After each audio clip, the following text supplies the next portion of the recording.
Sports Radio. Third and a bunch. Milroe on the shotgun, stepping up in the pocket, looking, firing downfield, has a man. Catch is made. Touchdown, Alabama. Handoff Corum. He's got some room. 25, 20. Blake Corum. Blake Corum to the 10, to the 5, 4, 3, 2, 1. Touchdown, Michigan. Under the hands, takes a snap, stands in the pocket, pressure coming, bouncing out to the right, going for the home run, up the sideline, touchdown! Roma Tunce's first catch of the ball game goes the distance, 34 yards for the Bulletnikov candidate Roma Tunce, and the Huskies get the lead back just like that. Full back to throw. Pressure comes, throws, catch made. Franklin off to the races. 40. He might go all the way. He's at the 30. He's at the 20. He's on cruise control into the end zone. And right back to the air. Quick hitter. Out to the 25 and to the 27-yard line. Side Felton. He fumbled the ball. Ball came out. And we'll see if the Huskers got it. Yes, they did. Exactly what they needed. And Nebraska recovers. That is Omar Brown, the safety. I think right now, when you win and you lose, it's really important to talk about the moment that you're in. I think for me, it's important to remind them, that how much I respect them and care about them, and how I know some guys are really hurting, and some guys I'm sure feel like, man, I let the guys down if I hadn't done this. But it's the man in the arena, the guy that has the guts to go out there that puts himself out there. So I just encourage them to make sure they understand that at the University of Nebraska, I expect us to finish the game on offense, but also expect us to finish the game on defense. And this shouldn't be anything but a team. Good morning. Welcome in here on a Monday morning on Hurrdat Sports Radio. I'm Ravi Lulla. Andrew Rogers here with me. What up? We've got Shane Schillerberg producing, and we have Listen, we don't have a ton of guests today, but we have a ton to talk about today. Real quick, right before we get into Husker football, I want to let you know that we are going to talk to our regular Nebraska guest, Sam McKewon from the Omaha World-Herald. We're going to talk a little bit of NFL because my 49ers are back on top of the world. 6-3 with Jason Cole at 8:45. And then we're going to talk to Michael DeCourcy of the Sporting News about some NCAA basketball as that starts to get underway. But first and foremost, Nebraska loses again. Don't know if you saw that. I did have the peacock on. We were over here at Hurrdat Sports Bar and Grill where we do the show, and watching that one live. And man, there's so many different same stuff, different day. There's so many different things to talk about, but the thing that I keep thinking about is Marcus Satterfield. And it's not even just like, okay, I don't really love the play calling here. I'm not totally sure about it there. And Coach Rule touched on it just a tiny bit. And he didn't say Satterfield by name, but he just touched on it a tiny bit in his press conference where he goes, hey, if we keep having the same problems across 3 different guys, then we're probably not doing something right. And even before I had heard him say that, I kind of landed on, okay, the errors between Sims and Harburg and Purdy look too similar for me not to think that there's a common denominator, and the common denominator is Marcus Satterfield, right? Because you're talking about guys with different skill sets, different backgrounds, different amounts of time in the program, and came all from different places, all making essentially the same mistakes. The types of interceptions they throw, the types of fumbles that they give away, at least between Sims and Harburg, looks so similar that I'm having a really hard time. Like, listen, with 2 guys, I'm willing to call it a coincidence. With the 3rd guy, I'm like, okay, we might have a trend here. And I don't know if there's too much on his plate where he can't be a good, effective QB coach and an effective offensive coordinator at the same time, because that is a big job. But, man, I am having a really hard time not pinning what we're seeing from the offense on Marcus Satterfield right now. And that's from a guy who has been pretty gracious with Satterfield because of all the circumstances on the offense with the injuries, with the offensive line, with the running backs, with the wide receivers, even at the quarterback room. I go, I'm having a really hard time evaluating this offense because I don't know what it's supposed to look like. I'm to the point where I know it's not supposed to look like that. That's kind of where I've landed, is like, hey, this may not be what he wants it to look like, but obviously he's not teaching what he needs to teach in that quarterback room for what it is right now to look functional. Yeah, I'm going to throw Purdy a bone and not jump too far on, like, I actually thought he played pretty well. And I think so too. I don't want to say he's making like the same mistakes as everybody else just yet, because I don't think he's had enough time for me to say, like, yes, you're factored into this equation, but you're on the right track when you say this is a Satterfield problem, because it's his job to coach the quarterback carousel of clowns right now. And it starts with Harburg at the top, right? Yeah. Harburg is dependent on his safety net, Thomas Fidone. Like every time he steps back to throw, it's either going to Fidone or it's going into double coverage somewhere. But he's dependent on getting that ball to Thomas Fidone in order to get first downs. Then you have Jeff Sims, who has no ability to protect the football that he pulls it down on. Yeah. Just no. You see him bounce off to the right side. As soon as he did that, I was like, oh, God, no. His arm's a wet noodle. Yeah, just all out here. Well, the ball is all over the place. You have no protection over it. No wonder. Yeah. One hit knocks that football out. And sometimes it's not even a hit. Sometimes he just drops it. Yeah. He just flat out drops it on the ground.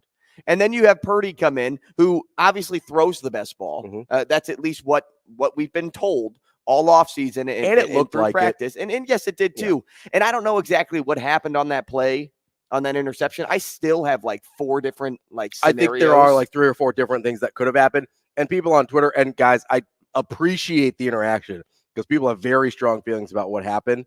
I think there are 3 or 4 different options, and I don't think we're going to find out what it is, because Rule's not going to throw somebody under the bus. Well, because here are the 4 options, right? 1, it's just a bad thrown ball. It was the right play call, and the ball was just thrown into so-called double coverage. 2, the crossers crossed way too late, and I don't know what was up with the play calling, so you could knock Satterfield for that. 3, maybe it's a Malachi Coleman thing of, hey, it's a young wide receiver, and he ran the route wrong, because it seemed like Billy Kemp had his route. Right. It seemed like he was going the right way. Although I've heard several people make the argument that Billy Kemp's route was supposed to be deeper. And that's why Malachi's guy was able to come off. And the 4th one is Billy Kemp's route is supposed to be deeper, and that's Malachi's ball, the catch. Yeah. Because it seemed like Malachi held up. Like, and you know, something I thought about in that moment, because we've all been freshmen before on a team, whether it's in college, whether it's in high school. As a freshman to a senior, sometimes you worry about taking away the senior's ball. And you don't want to be the one that's looked at as, I didn't make the play, when Billy Kemp could have made the play in an impact moment. And so, like, sometimes you get a little skittish. And I'm not saying Malachi got skittish, but it looked as though he's like, I'm not going to touch this ball. That ball's going to go by me. And I think that's for Billy and not me. So, it was easy for him to just cut right through. It looked like a ball he could have caught. Yeah, and so that's the thing that I don't know, is I don't know if it was for Coleman, if it was for Billy. I genuinely don't. I have no idea. But if the play didn't lead them so close together, I would say we wouldn't be having this debate. So that's part of the problem, right? Is if the ball could have been easily to 2 different guys, then they're probably too close to each other, right? You're basically just inviting a second defender to one or both of those players, right? So it's either a bad route concept or it was run incorrectly. Like those, I think that one of those 2 things for sure happened. Now, could have been a bad throw still, could have been that somebody ran the wrong route or whatever, but one of those 2 things has to be true. Otherwise, the other things don't make any sense either. So I don't know if Billy Kemp was supposed to take his guy further to the corner so that throw was easier for Chubba to make without having to worry about the second defender. I don't know if, some people are saying Malachi got jammed off the line a little bit so he couldn't clear his defender as fast. I don't know if that's the case. I don't know if he cut his route off, or it almost looked like, I don't know if it was he was letting the ball go because he didn't want to take it from Billy Kemp. It almost looked like he saw Kemp flash in his peripherals and was like, oh, is that ball might not be for me. So it's the kind of the same idea, right? But I don't know if you've ever this is a dumb analogy, but sometimes when you're playing doubles pickleball, you'll both be kind of going towards the middle for the same ball. And at the corner of your eye, you'll see your partner's paddle start to go, and then you back off. and then nobody hits the ball, right? It almost looked like that. And there's a million different, it's like baseball, middle infielders, you're both going up the middle. You see somebody come and you back off of it. Well, sometimes you trust one guy more than the other, though. Yes. And so, like, if you're going to make a baseball analogy, most of the time you're going to trust your shortstop. Yeah, you let the shortstop get the ball, right? Even if the third baseman is going to come across and swoop and get it, cut it off in front of right? Yeah. But sometimes you just have that moment of, oh, my shortstop will get it. Sometimes that's kind of what I thought about with Malachi. And that's entirely possible. Oh, Billy Kemp will get it. Yeah. Because that's his ball, so I'm going to hold off. But it should never be a moment, if the ball is intended for Billy Kemp, that the off-ball defender is close enough. Yes, because it's not like that was a help defender. That was someone else's defender, right? He peeled off at Malachi. So that's what I mean. He didn't even peel off. That ball went right into his hand. Yeah, he was just like, okay, I guess you're throwing to me now. But it was either, like I said, either a really bad route concept that brought that into the fruition, that situation, or the routes were run so poorly by one or both of them that it created that situation. This game has to rank as one of the worst as an OC, though, for Satterfield. It was really bad. I mean, there was the really frustrating thing here is, and I get, listen, you're dealing with three different quarterbacks, but again, you're also the quarterback's coach, so that has to fall on you a little bit too. If we were giving him credit earlier in the year for the way Harburg looked compared to the spring, then we kind of have to blame him for how Harburg and Sims look now, right? Like that's kind of part and parcel, part of the same deal, right? So I thought this was one of his worst games, as you said. And the most frustrating thing about it is the run game is still working. Emmett Johnson looked really good. He had 4.9 yards a carry. He only had 13 carries. He had, as a team, they had 40 rushes, 4.6, I believe, a carry. Listen, if you're getting 4.6 a pop, I want you to run that thing until you're below 4. Do you remember when I asked Shafe, it was, I think, 2 weeks ago, when Emmett Johnson looked really good, and I said, is there ever going to be a case where Emmett Johnson can be looked at as the workhorse, somebody that gets the ball 18 to 20 times a game, or does this offense not even fit what they're trying to do there? And his response was, it's not true. This offense is built on having the quarterback run the ball just as much as it's built for your running back to run the football. But has that changed now? Also, are we at a point now where we can just say, like, we changed the offense once. What's the hurt in changing it a little bit again, or tweaking it again? That's what I was going to say, right? And excuse me, Emmett Johnson had 17 carries. I would have loved to see that number closer to 22 or 25 because he was running the ball really well. But yeah, so that's the kind of the funny thing is it's not like this team originally was going to be a QB run offense team. I mean, you were going to have some of that element because you brought in Jeff Sims and that's kind of what you wanted to do. But it's not like they came into the season being like, hey, we want to rush. Well, they brought in Jeff Sims and they said they weren't going to run it a ton. Yeah, I think coming into the year, they probably were thinking 5 to 7 tops QB runs a game. And then all of a sudden you're like, maybe 15 to 20. That was not the plan.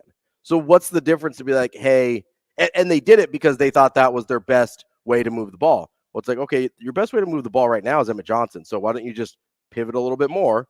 Just like, and I thought the offensive line played really well. So that's the thing another thing I wanted to talk about. I thought this was the offensive line's best game. Especially bouncing back of what we saw last week. Which was not great. This offensive line developed holes for their runners. And the offensive line gave their quarterback enough time. I was going to say to throw an interception. That was the improvement, right? Because a lot of the defense, a lot of the offensive line through a lot of the year has blocked the ball pretty well, right? They have run blocked pretty well. There we go, got it out. But it's been the pass pro that's been kind of an issue. I thought they had really clean pockets for the most part on Saturday. I don't know what the PFF grades say or whatever, but eyeball test tells me there were holes to run. And that's backed up by 40 carries and 4.6 yards a carry. Listen, if you're popping 4.6 yards a carry, I need like 50 plus. Like, just like keep pounding that rock, baby. And it passes the eye test of, and listen, it's not going to look like it on stats because they're 10 for 21 for 86 yards and 4 picks and 0 touchdowns. But if you're watching that game, those guys had time. And I think they even had more time than it looked like because I have not seen a Nebraska quarterback at any point this year climb the pocket. I don't think I've seen it yet. That's like a basic QB 101 thing, right? Is, hey, my offensive line is going to push the rushers to the outside. They're going to start step up. They're going to start looping around. I think that's part of the reason we see guys get sacked or they're swiping at the ball when they're getting the rush on, is you got to climb the pocket. The literally pass protection is designed with climbing the pocket in mind. That's why they force guys to the outside. You climb the pocket, you give extra time to make a throw. Nebraska's quarterbacks just run directly into defenders a lot of times, especially Harburg. We haven't seen it as much because we just haven't seen anybody else as much. But Harburg doesn't seem to know what to do when there's any sort of rush. And even when he's got a clean pocket, he just runs into the rushers because he feels like he panics a little bit. Yeah, you brought up something too last week, and I hadn't really taken notice of it until this week because I never thought about I wasn't in Ravi's brain, but you had mentioned how that's probably like for the the play best. calls the play calls are there and they work. Yeah. But sometimes it's just the quarterbacks that just can't execute. Yeah. And like, do you change the play calls to make it easier? You Maybe have a little to. more basic. But there are moments in that game where I'm just like, holy cow. Like if I had a full view of this field, Jalen Lloyd has like an 80-yard touchdown. Wide open. But again, I didn't have like the full view to see like, did somebody come and help? But why are we so committed to throwing one way into one guy? Because they don't see the field well. That's the other thing with Satterfield here. And that's kind of what I was getting to earlier when I was talking about it looks the same from all three different guys. And we're not sure on Chubby yet because we only saw him for one drive. And frankly, I thought he looked the best of all three. But you'll see him more. I think he's your starter this week. I genuinely do, but we'll get into that later. It'll depend on Harburg's health too. I think they're going to give Chubba the start this week. And you know what? That would be great and he deserves to see. It. That would be great to see. But with how committed they've been to Harburg throughout this whole process, and I think Coach Rule said it too in his post-game presser, you don't want to like have so much overhaul to where it's just like, what are you guys doing? I mean, it's not any different than sending the same guy back out there all the time because you get the same reaction, right? It's different. It's a different mechanism, but when you keep sending Harburg out there to commit turnovers, we're still like, what are you guys doing? Yeah, and right? The turnover problem was bad. 19% of passes resulted in a turnover. That's not good. Only 21 balls were thrown. Yeah. 5 were turnovers. Mm-hmm. And that was courtesy of quarterbacks. 4 were interceptions. 1 was a fumble. They completed 10 passes. Yeah. So they had half as many turnovers. So as they did 40% of completed passes were turnovers. Another point here. I think it's time for Satterfield to come down from the box. So here's why. Okay. Harburg has completed 19 of 44 passes and gained just 53 yards on 35 carries against the number 13 defense in the Big Ten, against the number 11 defense in the Big Ten, and against the number 9 defense in the Big Ten. He's somebody that, based on these statistics, needs to be coached up on the sideline. It can't just be Coach Rule. You see Harburg leave the field on certain balls. Mm-hmm. Like, remember the turnover that ended up being a flag early on in the first? Yeah. And Coach Rule was kind of like, dude, what are you doing? Yeah, he just came. You could read his lip. He goes, dude, you got lucky. You got lucky. Yeah. It wasn't like you saw, it wasn't offsides, right? And you took a shot. Deep. It wasn't like it was a bad throw. Yeah, this guy got pass interfered with, whatever, right? It was a terrible throw. So I agree. But if you're a quarterback's coach, you can't be up in the box anymore. Yes. If Harburg's going to be your guy, you have to be on the field with him. So here's the other, and I want to wait and get to this, but real quick on Satterfield, I do think that there's been a stubbornness on his part to actually do the things his guys are capable of and not what he thinks they should be capable of. I understand he thinks they should be able to make the throws and hit the guys that are open, because there are guys open. Like, I'm not going to deny that. There are guys open. I think he has been way too stubborn to understand, like, I get that guy's going to be open. My guys cannot make that throw at a consistent enough level for me to continue calling that play. It just isn't a thing, right? I think he's been way too stubborn in accepting what the hand he's actually been dealt is and refuses to just be like, yeah, listen, Michigan ran the ball 32 consecutive times to end that game. 32. They didn't throw a pass after the second quarter. You're telling me that if they can do that against Penn State, who is not in the same category as Michigan, but it's probably a similar gap between Michigan and Penn State as it is between Nebraska and Maryland. Mm-hmm. Like, those are comparable abilities, I think, on those sides. Well, I'm not asking Nebraska to run it 32 consecutive times, but you have to throw it 21 times with quarterbacks that no one trusts. I mean, I don't understand.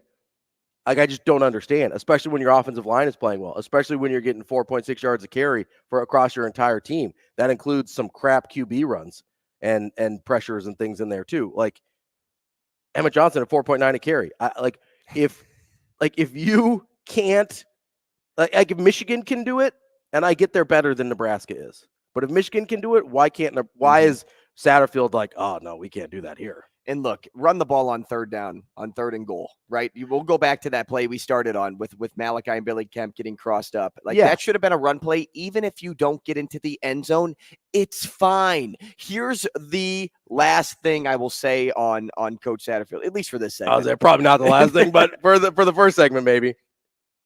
The thing you have to rest your head on at night is 3 words. Take the points. Yeah. You have to sleep on that every single night, every single game. That has to be the thought process every time your offense has the football, because your defense is good enough and has proven throughout a game to be good enough throughout the season. Even if you don't get 6 points, a field goal is a good thing. Points are always a good thing for this offense. They are hard to come by. Stop expecting or asking your players to do more than they're capable of. To do things they have absolutely shown you they cannot do. Accept the fact that they are basic and nothing more. And sometimes not even basic. I mean, to be honest, like sometimes they're even below that standard level of what you would expect from a Power 5 quarterback. You have to be able to accept that. That has to be the mindset, though. I don't care if it's the first quarter or the fourth quarter. I don't care if it's a 10-point ball game or a tie ball game. Take the points. You take the points in all situations. And here's the thing that I want to address, because I've heard people be like, oh, that's a loser mentality, whatever. It's not like running the ball prevents you from scoring. And it's not a loser mentality when you're already finding ways to lose. Yes. And listen, in fact, that's probably a winning mentality, because you put yourself in position to win. You're trying to find ways to win, right? Right there. People act like running the ball means you're not going to score there. Let's be honest. You're more likely to find a crease and score on a running play if you're Nebraska than you are to complete a precision passing route, okay? The field gets super condensed at that point of the field. You're like on the 3-4 yard line, whatever they were on, that all the defenders super condensed. You know how hard it is to read the field with that many bodies in that small of a space? These are quarterbacks that are having a difficult time reading or seeing the field. I'm not saying they can't read defenses, but I don't think they're seeing the field well. That's a different thing, right? I don't think they're seeing the field well when there's wide open spaces. So in the most condensed area you can possibly be, you're expecting them to see the field well, and you're not rolling them out to make it easy for them or anything like that. Like, we've got a Satterfield problem. Like, that's the long and short of it. If you want to be a part of the show, you've got some feelings, some thoughts, as we do. I'm sure you want to overreact still. Hit that Warhorse Sportsbook hotline, 888-638-4876, like Fred has. Fred, we will get to you as soon as we come back. You're listening to Hurrdat Sports Radio here on AM 590 ESPN Omaha, ESPN Tri-Cities.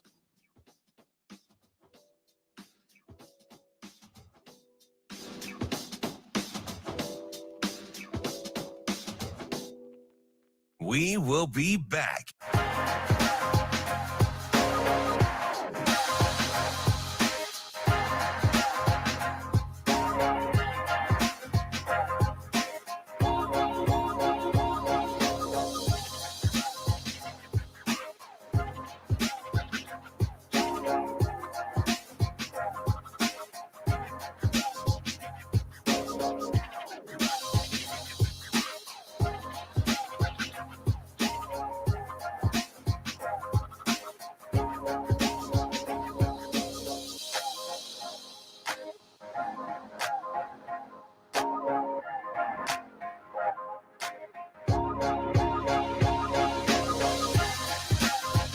We will be back.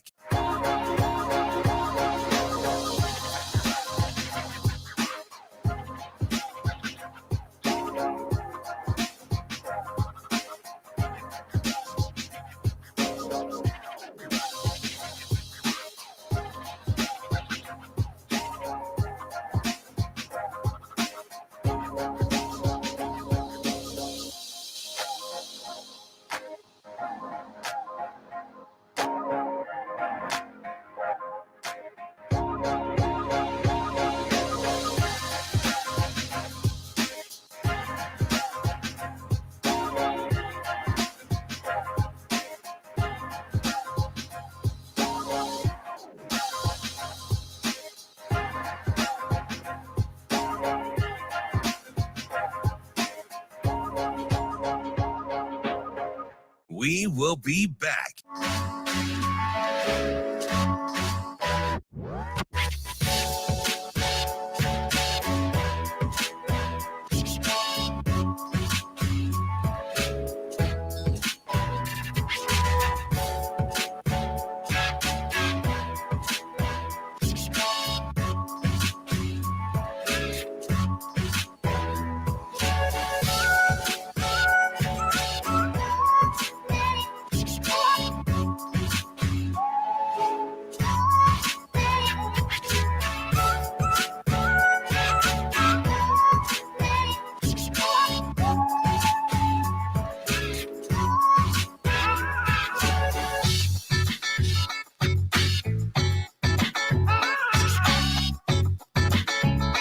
We will be back.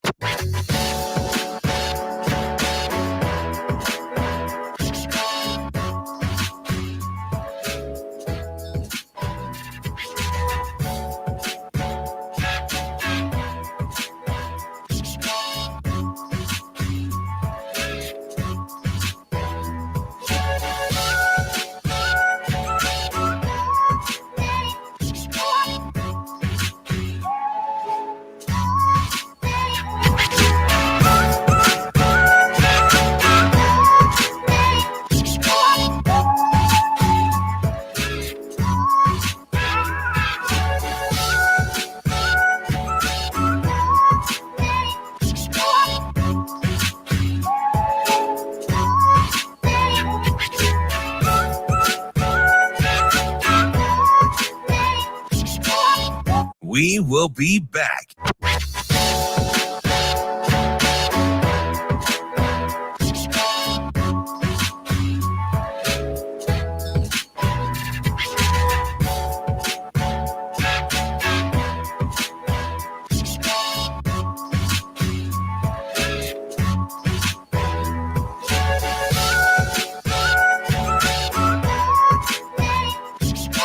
We will be back.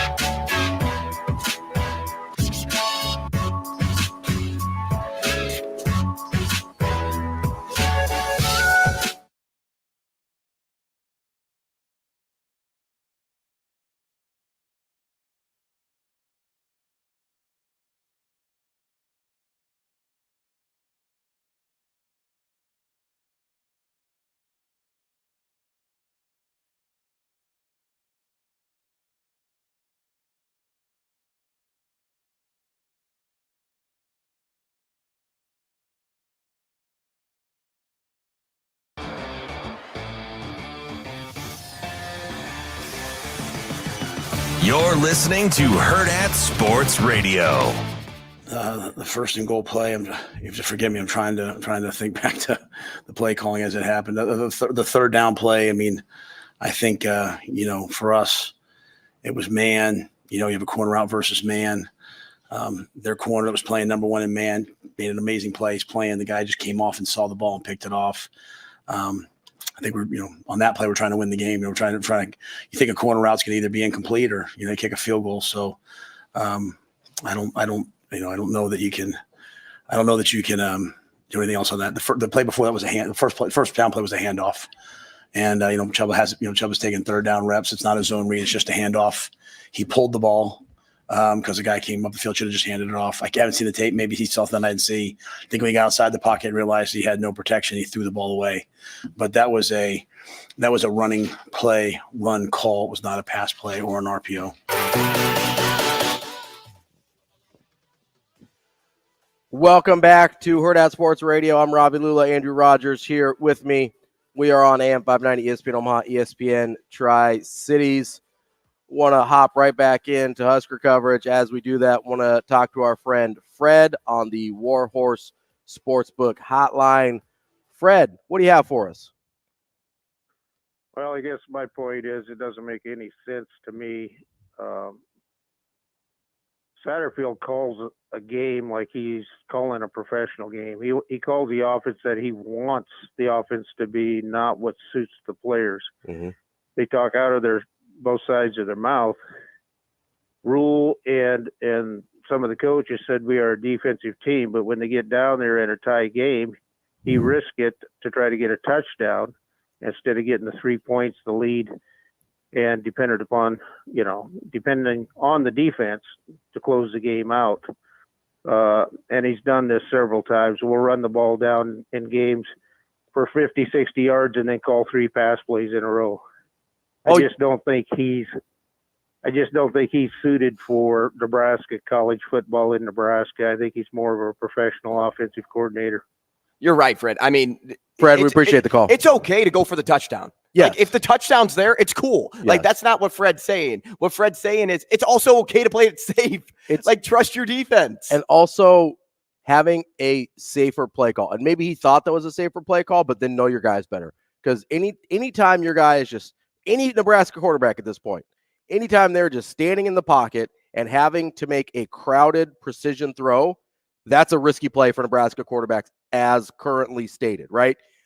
If you want to run a pass play there, pretty simple, right? We already saw Chuba Purdy bootleg out a couple times and get huge runs on that particular drive.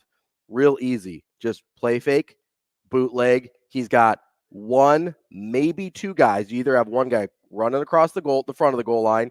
You have one guy running across the back of the end zone, like every other team in America has in their playbook, except Nebraska, apparently. And then you have Chuba Purdy with the option to either throw to one of those guys or run it in himself.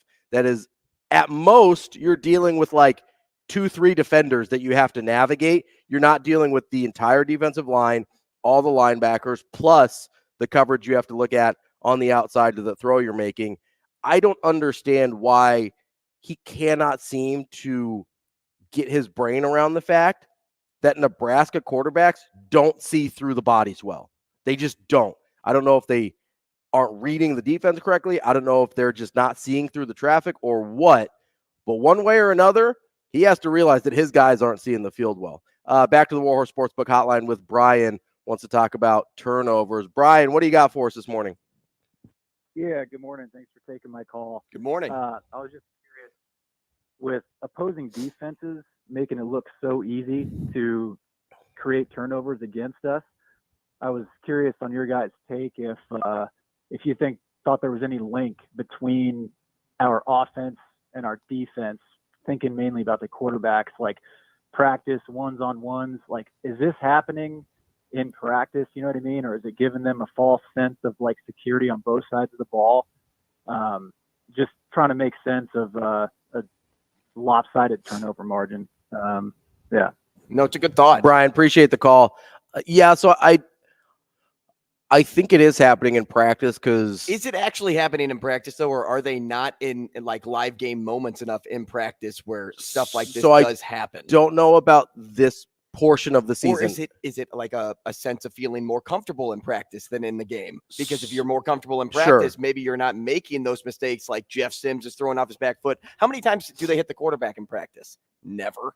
Yeah, so that's... You never hit the quarterback in practice. So when you see Jeff Sims throw that interception, and this is not late in the ball game, but it's late enough toward the end of the first half, I think, was the one, I think. When he's throwing off his back foot into the end zone and he completely overshoots. I think he didn't just overshoot his receiver. He threw it was just a terrible throw. And there was wrong like shoulder. A really weird like jump throw thing that he did. You know what? He kind of got nervous, right? And that's not what they're doing in practice. Now, we don't get to see practice, but pretty confident from the look inside on the GBR rewind stuff. I mean, or it may have been a look in earlier on when we remember when Coach Rule kicked the defense off the field because they kept hitting Jeff Sims too low. And he's like, you're not going to be doing this. You're not going to be hitting our quarterback.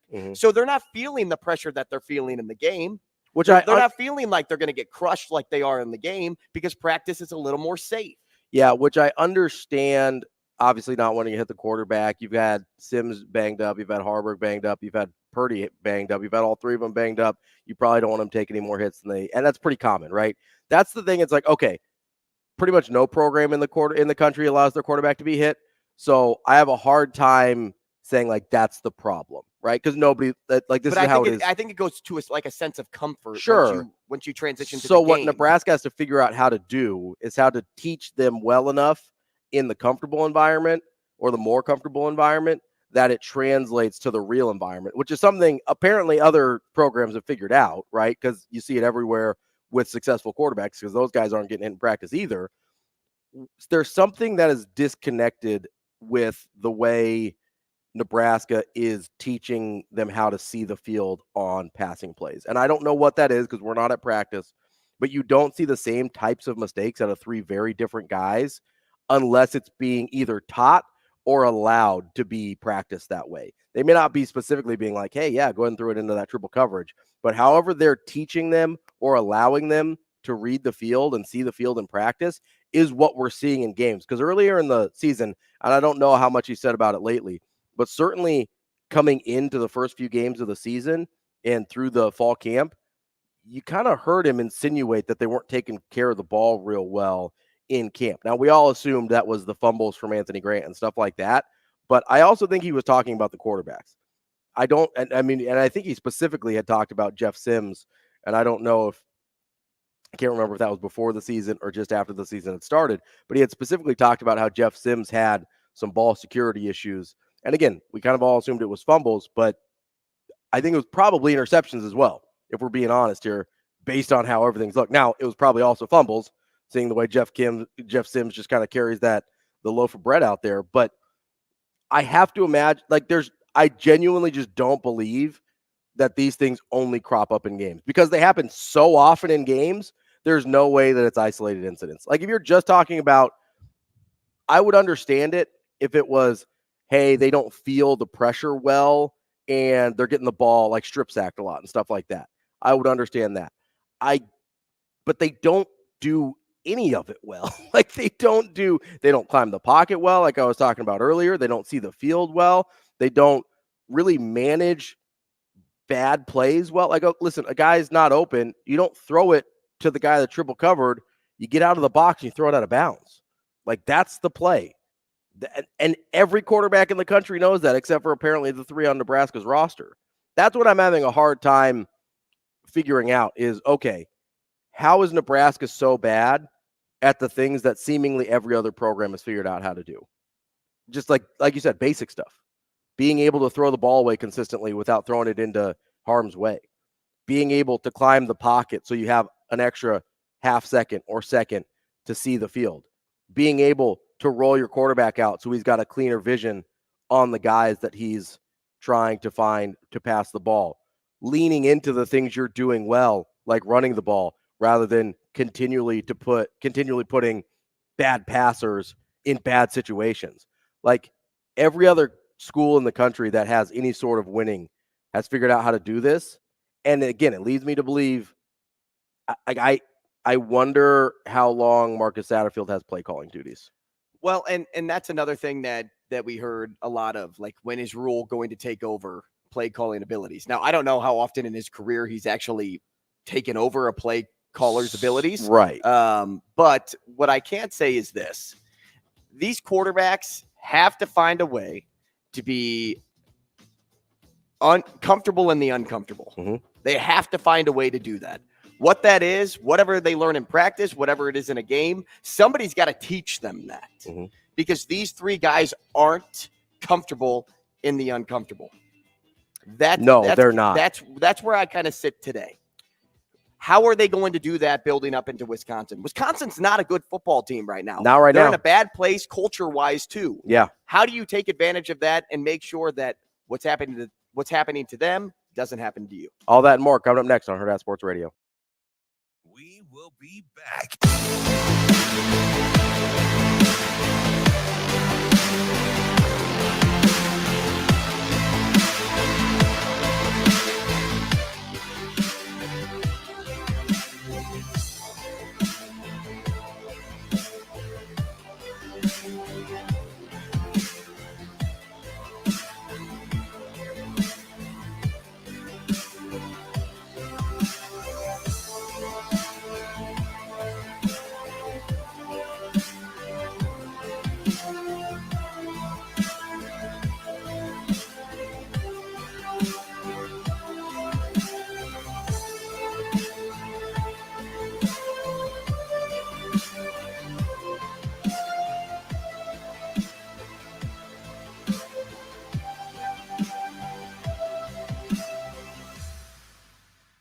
We will be back.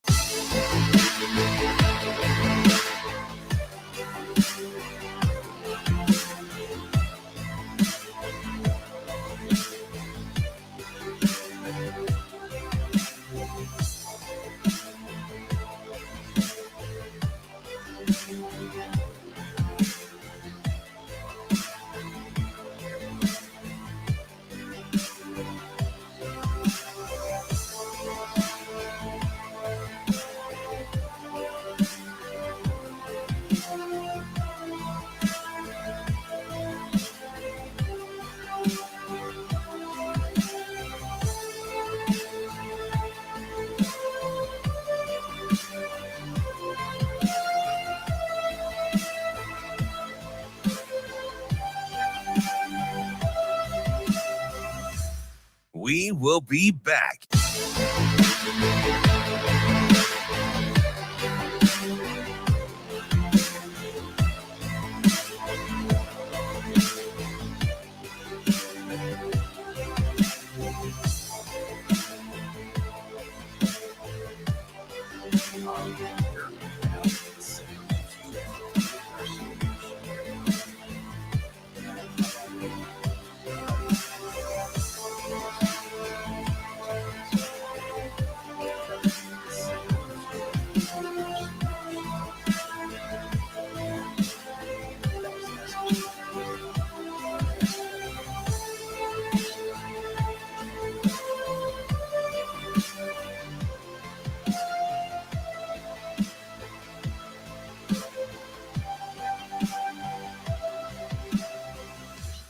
We will be back.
You're listening to Hurrdat Sports Radio. I think you just take it day by day. You know, you get in there tomorrow and you see sort of where's Heinrich at, you know, physically. Heinrich's gift is that he's a dual threat player. And so if he doesn't have the ability to run and cut and do all those things, then, you know, that limits, you know, kind of what he can do. You know, Chuba is getting back to being healthy. And so it was good to see him. It's good to see him have an opportunity to go play. So I think we just kind of get out there. You know, we have to get out back tomorrow and just take it day by day. And I hope that when we get to Tuesday, what we don't want to do is be, you know, waffling back and forth. We want to have somebody, you know, get the main reps, have someone else get the second best reps and kind of go from there. But I would be lying to you if I told you I knew who that was going to be right now.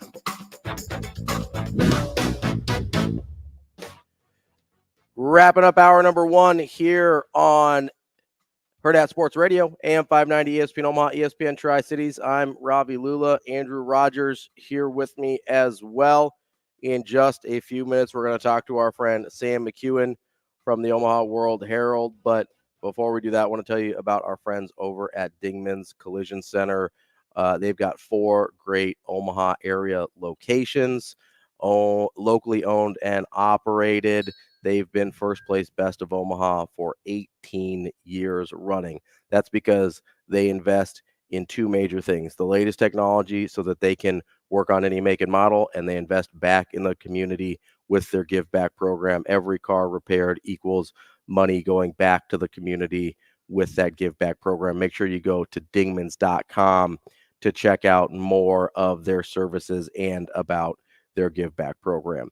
Wanted to touch on a little bit of that clip there by Matt Rule as he kind of discussed the quarterback situation moving forward. I actually think we're going to see a very similar situation to what we did with Jeff Sims after the second game of the season against Colorado, where an injury gave Heinrich Haarberg an opportunity to play a couple, or more than a couple games, but a couple series at the end of Colorado, and then he turned into the starter after that.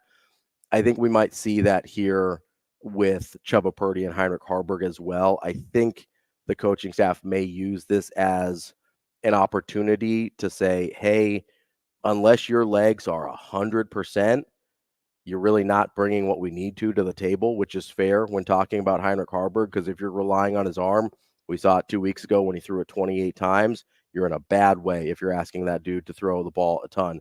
So I think they may use it as an opportunity to say, Chubba Purdy, this is your shot. We're going to have you first team reps this week.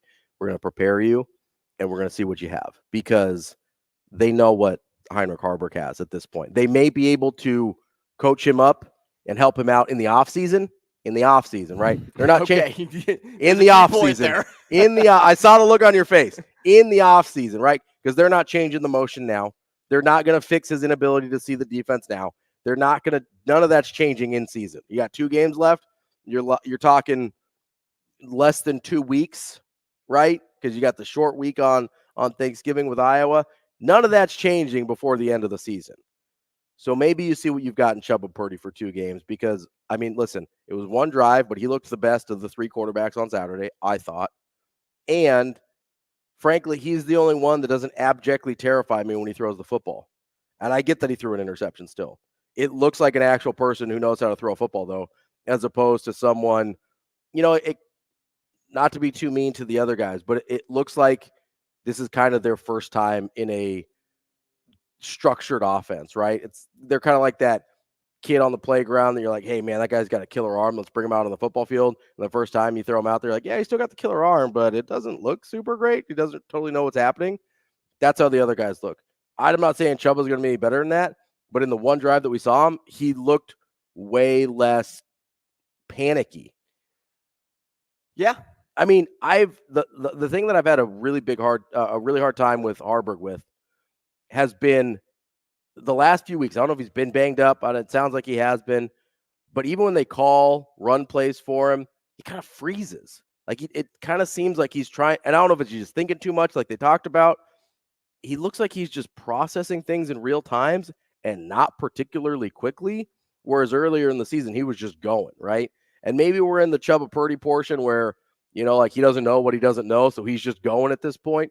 You heard Rule talk about earlier where, he pulled one that wasn't even a read. It's supposed to be a handoff, and he just ran. And listen, you're going to probably have some of that, but I'm willing to take a chance on the unknown at this point because the known has been horrifying. Yeah, see, I don't know. It's hard for me because, a lot of times you'd want the guy that had all the reps prior to leading up to things. Even if things were going wrong, he at least has the game experience that you're looking for versus the one that just gets kind of plopped in there. Now, sometimes the guy that gets plopped in there works for a couple of games, so it could work out till the end of the season. And at this point, that's all you need because they just need 1 win. But as I look over the other side of the fence and I'm like, do I go game experience or do I go over to the guy that's maybe fresh, provides a different look? It's kind of like a point of no return. So right? For me, so if you go with Haarberg, it's like, okay, you know exactly what you're getting out of him. You know exactly what you're going to get out of Heinrich Haarberg every game. You're probably going to get two turnovers in some way, shape, or form. Minimum. You're going to find a guy that two to 4 turnovers can help you offensively, get you to like 10 to 17 points. Maybe. Right? 10 to 17 points. I think that's safe to say with Heinrich Haarberg. You'll cap at 17. Hard cap, right? But you're probably getting to around 10 points. Does Chubba Purdy offer you more than that 10 to 17 point gap? Yeah, I don't know. If he can throw the ball functionally, he does. If he can throw the ball functionally, then the offense changes, and then maybe Emmett Johnson gets more carries, and it looks better because Johnson should be getting the football more. Yeah. So you could probably put up an offense that looks similar to the rest of the offenses across college football versus the total RPO, or at least game the that offense that you wanted to run. Right? I mean, listen, if you have the exact same game plan you did against, let's say, Michigan State, that's the 28 pass game for Haarberg. I think you could feel more comfortable. I really don't know because we haven't seen Chuba Purdy much, right? I think you can feel if you're going to throw the ball 20, 25 times a game, I'm more comfortable with Chuba Purdy in that situation because the game experience for the other guys, listen, I understand experience matters, but part of why experience matters is when somebody isn't getting the job done, you can identify that. And neither of the other two guys, Sims and Harburg, haven't got the job done, right? I know Sims's opportunities after the first two games have been limited, but he's instantly shown on both of those that he still has the same problems we saw in the first two games. Harburg has had a pretty large 8-game sample size of just not being good enough, especially after the two group of 5 opponents, which those are the 2 games he took care of the football, by the way. After that, he's had just as many turnover problems as Jeff Sims has. So you look at that and you say, okay, yeah, this guy has more experience, but if the experience is bad, how valuable actually is that? You know what I mean? Because we do that all the time. And, that's fine. That's actually a good way to look at it, too. It's never bad to change your mind at this point. Right? Yeah. And to be like, we'll just give another guy a chance. And I'm not saying that they shouldn't go Chuba Purdy's way. Sure. Because, in fact, I'd probably more on the fence of I'd like to see what he offers because I know exactly what I've been getting. Yeah. And this can't be as bad as that. Especially if Harburg is not 100%. And you know how those ankles work. He's going to be 80% tops this week. That's just how it works. I've rolled my ankles a million times. Even the most minor ones take like 2 weeks to feel 100%. You might be able to go in a week, but if you have to run away from very fast, it's a huge piece of his game. It's the only piece of his game that I trust even a little bit. So, and that's why if you're gonna lean passing look with Harburg, you feel a lot more comfortable doing that with Purdy. If they have to lean passing look with Harburg, they're not going to a bowl game. Like full stop. I don't think you can win either of these 2 games if you have to lean into Harburg's passing ability. I just don't think it's there. Now, it all goes back to the turnovers, though. 100%. It all goes back there. You can't have 5 turnovers and win a football game. No. You just can't. It's a miracle they got away with it for as long as they did to get to the point where they could win a bowl. You can't be down 14 in the turnover margin. You just can't and expect to have a winning season. I think I read this in Sam McKewon's story, and we'll get to him in the upcoming segment. But Sam wrote that when Rule was 1-11 at Baylor, that's when they were also minus 14 in the turnover margin. Now, could you call it progress because Nebraska isn't 1-11 and they are 5-5 at this point? Sure, you can call it progress in a way. Especially after they started 0-2, I thought like a bad season might be on the horizon. But how many wins?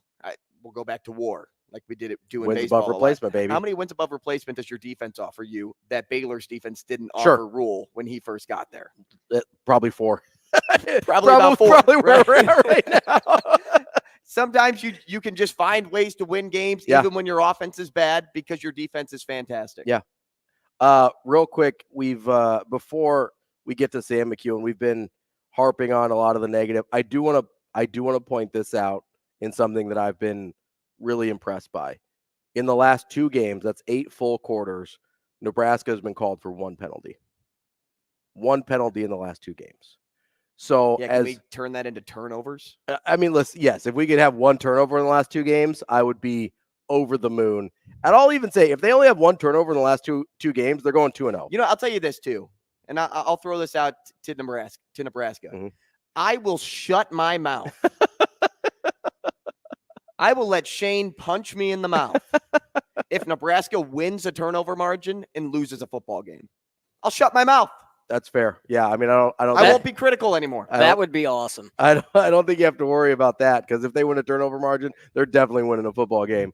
I just want them to break even, and I think they'll win a football game. But I guarantee if they only turn it over 1 time in the last 2 games, they're going 2-0. I guarantee that. But I wanted to give credit.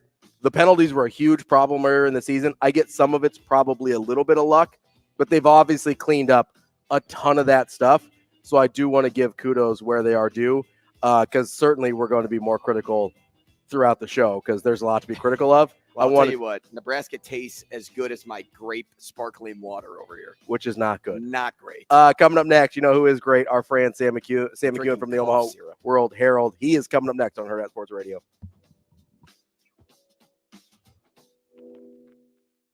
We will be back.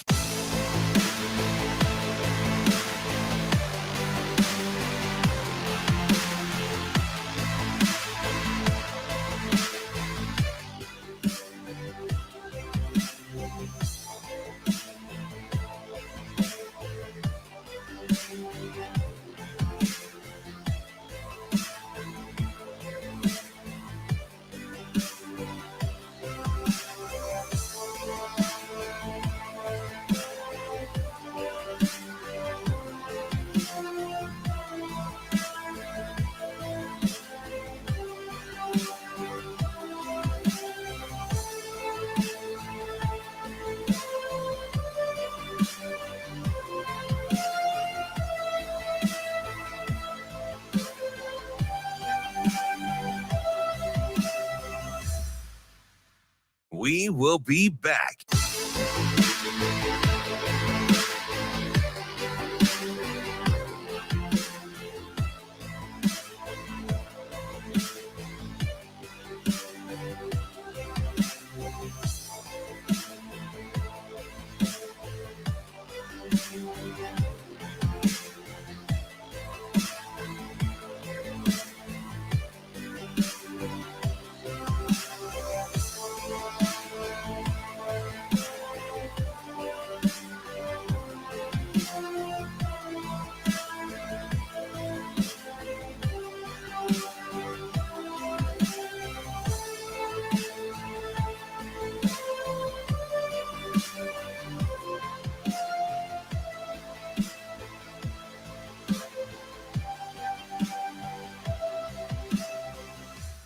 We will be back.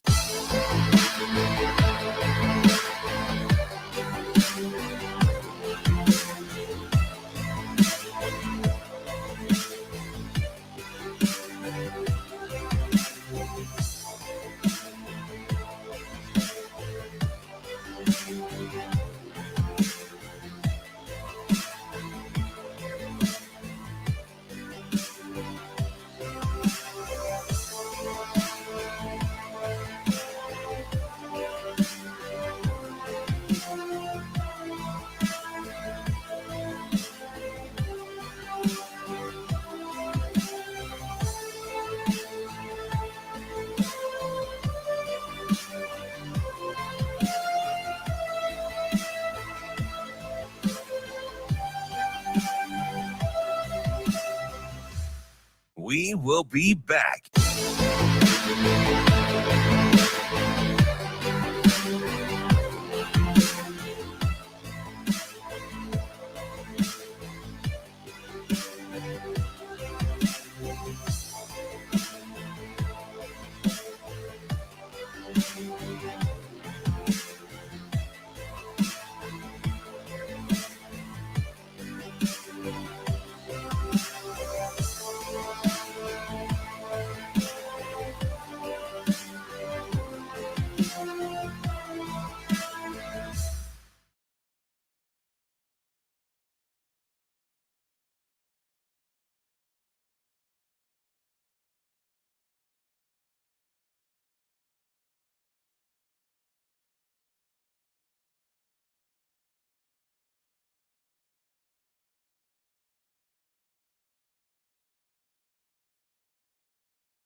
You're listening to Hurrdat Sports Radio.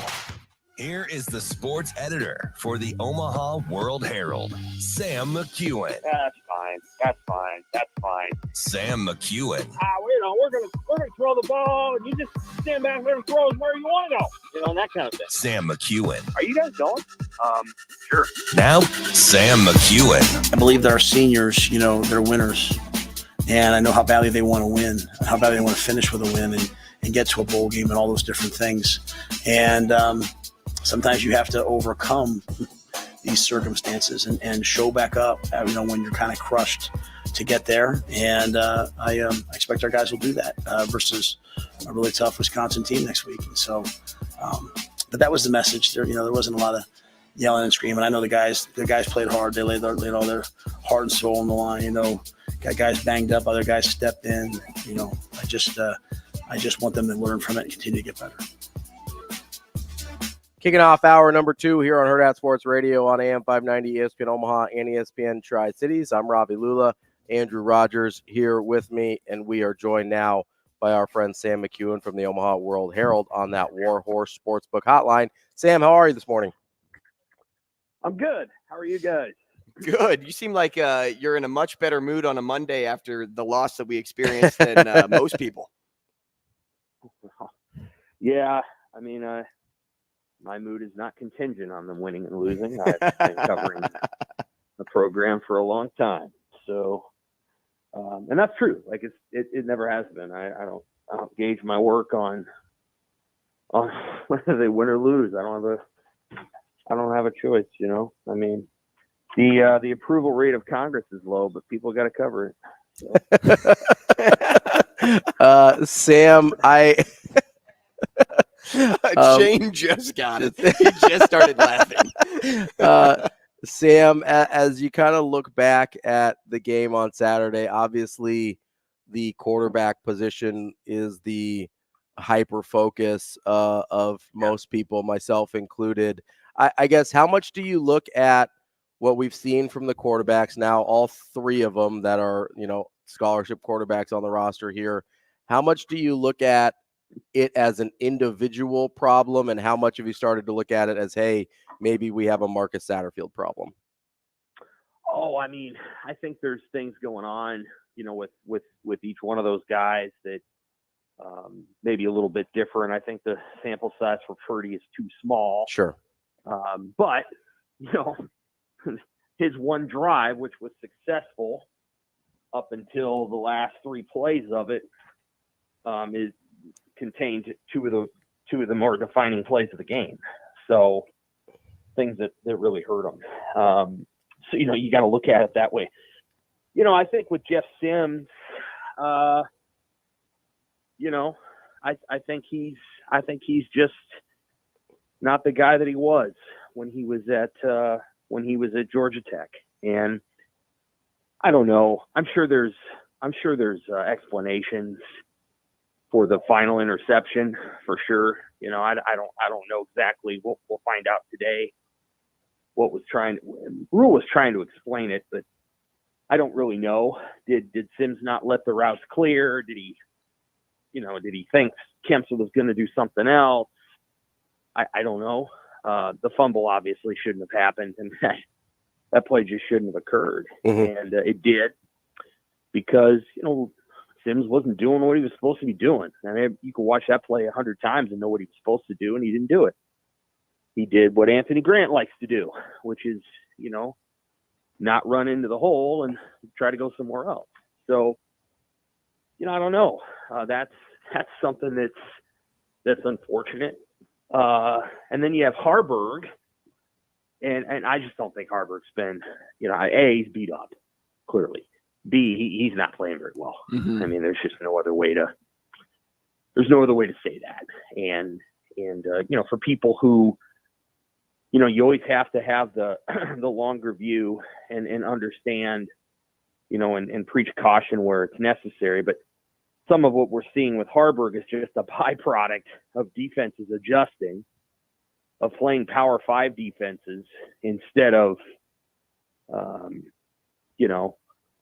Louisiana Tech and Northern Illinois, and potentially, not having Satterfield on the sideline. I don't know.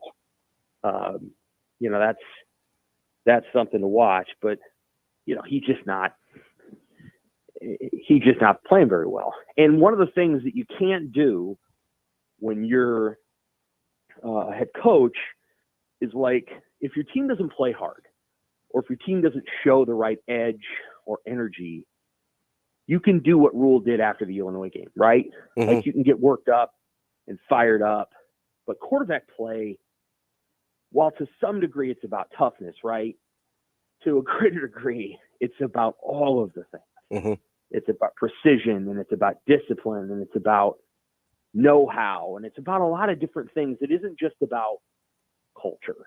Like, your quarterback has to be larger than just your culture.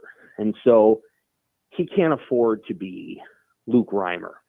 Reimer can run around and make plays, and quarterbacks can do that for a while. But then people figure you out, $1 million coaches, which is what Michigan State and Maryland have, and Purdue, I guess, to some degree too.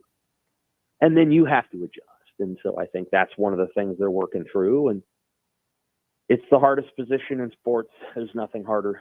There's just nothing harder. So Rule knows that. And I think you're going to see his response, shaped by the knowledge that you can't just come out and challenge everybody's manhood.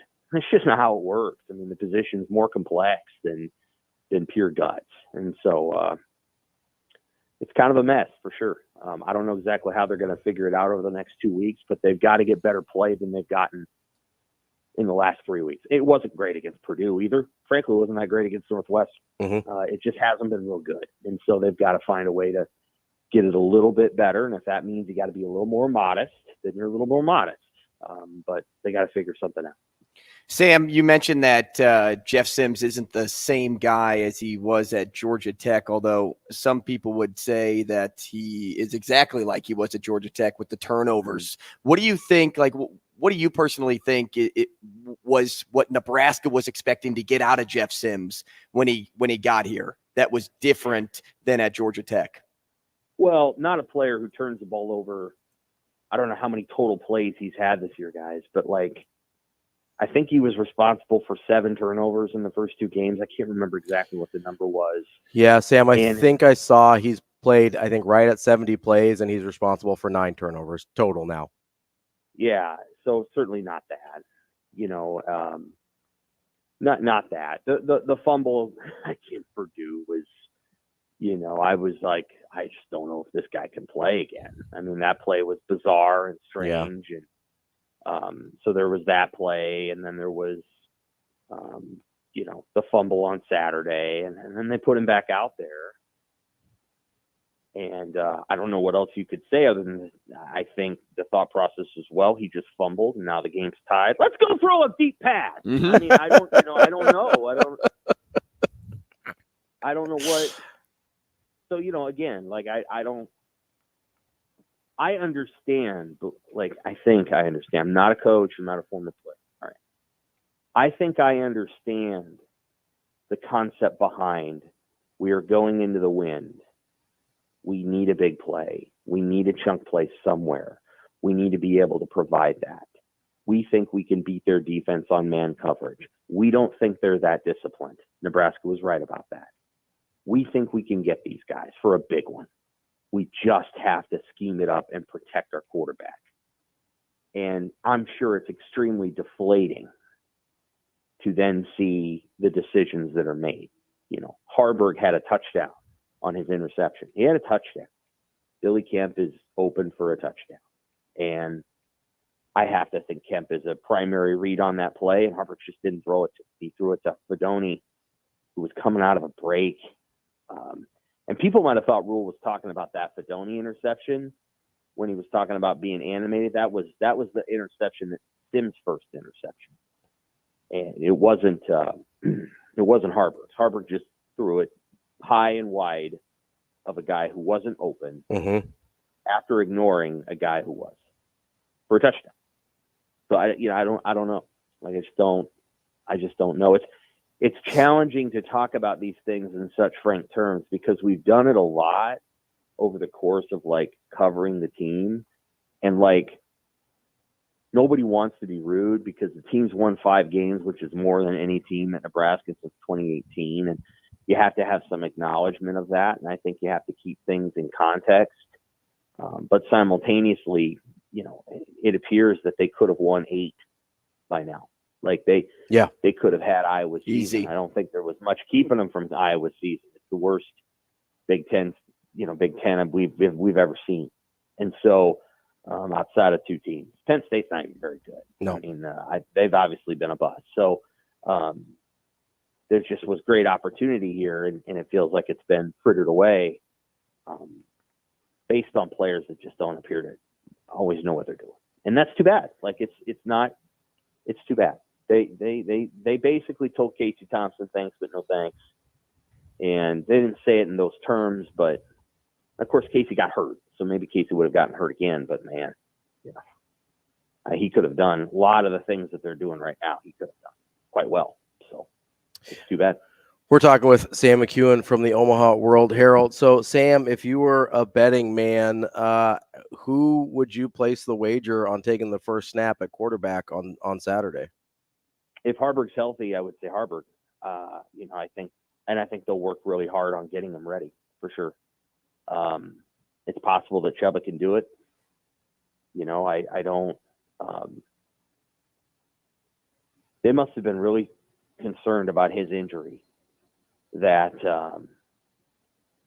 they thought that Sims was because Sims burned his, he can't redshirt. Right. He burned it. His 5 games. I don't. Maybe they'll try to. And everybody tries this stuff now. It's like, well, he only played in 1 play in the 1 game, and whatever. Maybe they'll try that. I don't know, but he just played his 5th game, and he just didn't look prepared. I mean, he just didn't look ready to play. And so Purdy comes in and, Purdy made the mistake that he made late, and I don't mean the pass. Improvising a run call there was a mistake, but he looked, more spry and more aware of what was going on than Sims did. So I would think, Purdy's your number 2, but they must have thought he had a real issue to not play him. Not even give him a shot. I don't know. This is tough territory because again, Matt Rule could have hired a lot of people for $1.4 million. A lot of people would have taken a job at Nebraska. Jake Peets apparently wasn't one of them, but he could have hired a lot of people, and he hired his close friend, whose offenses have turned the ball over pretty consistently wherever he's gone, and this is what has happened. I mean, it's a tough conversation because again, it puts reporters in the position of asking questions that if you look at the current media pool at Nebraska, it's just not what Bo Pelini was facing. We need to be honest. Like Bo had a much tougher group of inquisitors than what we're at now. I mean, I think, and part of that's because Nebraska was more successful as a program when Bo took over and was doing what he was doing. But this offense, the way it's operating, and of course the injuries don't help, but the way this offense is operating makes the 2009 offense look pretty darn good. So, that's the challenge of this moment is it's just pretty bad, and we'll see what the conversation is this week. What I'll say is that it's okay if we don't spend too much this week on the locker room speeches and all that. I think fans want to know. I'm serious now. I mean, they're good at this. Nebraska's really good at this. Yeah, they're good. They're good at being able to say, of saying whatever's going on the field, we're good people. Noted. Noted. Now be good at football. Agreed. And believe me, I hear it from people, and they really appreciate all of that stuff. It's good. Sure. Noted. That doesn't have anything to do with the 5 turnovers, and you can do all those things and only turn it over once too. So, some of it is we're the people that are there to ask the questions and maybe maybe, there comes a point where we don't necessarily have to focus it on, the building blocks of culture, because I think the culture is actually quite sound. Quarterback play isn't necessarily about morals. It's about other things, and that's where they're not as good as they could be. Sam, do you think we'll be having a conversation in a couple of weeks about whether or not Marcus Satterfield is returning?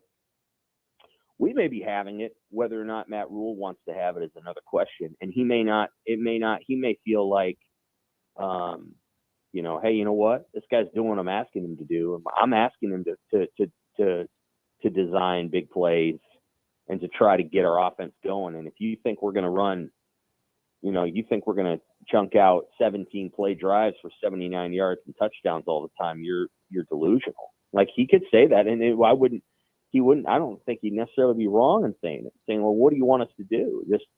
Just hand the ball off to Emmett Johnson 37 times and have him gain 107 yards, and then we score 6 points, but we can laudably claim that we didn't turn it over. Like, there's some risk to it. You got to take some risk. You got to put a few things on the line, and Coach Tom Osborne, gall darn it. I mean, some of these things are open, and that, the question becomes, why aren't they making the plays that are available to them? Just because they would be big plays doesn't mean that they were the wrong ones to make. I think the third down call at the end of the game is definitely one that, Rule, that I think you can second guess.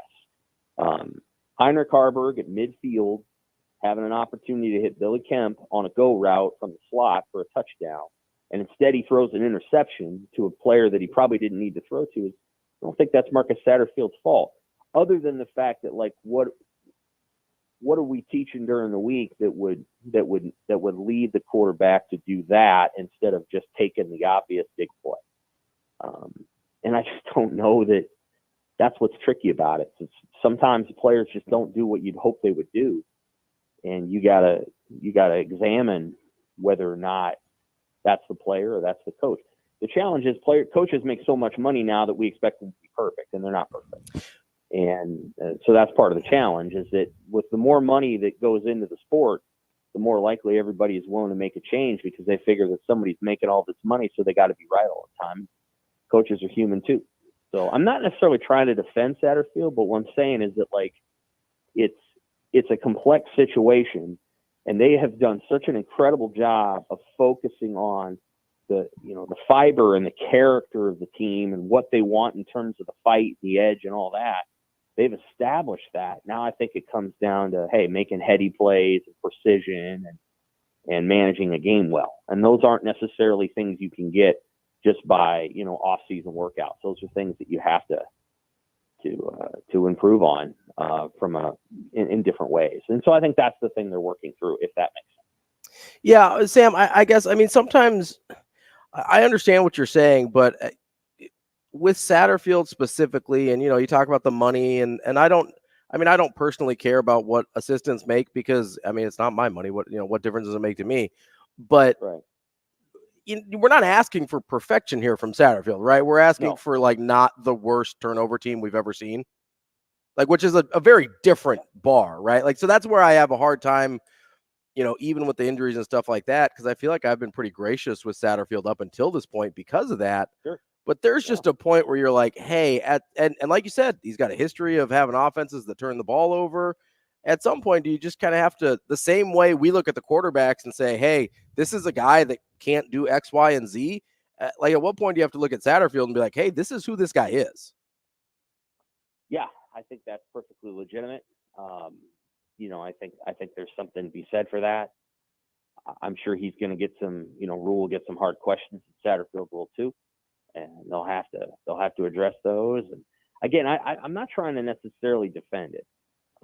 The offense is bad for sure. And the quarterback play is bad. I think what I would say is part of my job. I think part is to just try to dig into it. Mm-hmm. And try to figure out what the dynamics are. And, the guy goes up to the box, the offense got worse. It did. Yeah. It got worse. He's been up in the box for 3 weeks, and the offense didn't improve. They scored 31 points against Purdue, but come on.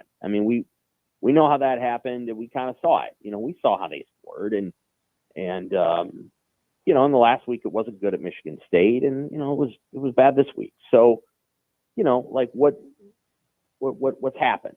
Well, you know, the last 4 games they haven't been very good on offense. How do you fix that? What do you examine? Why are they turning the ball over so much in the fourth quarter? You know, the time when they say they want to be at their very best is when they are turning the ball over a lot.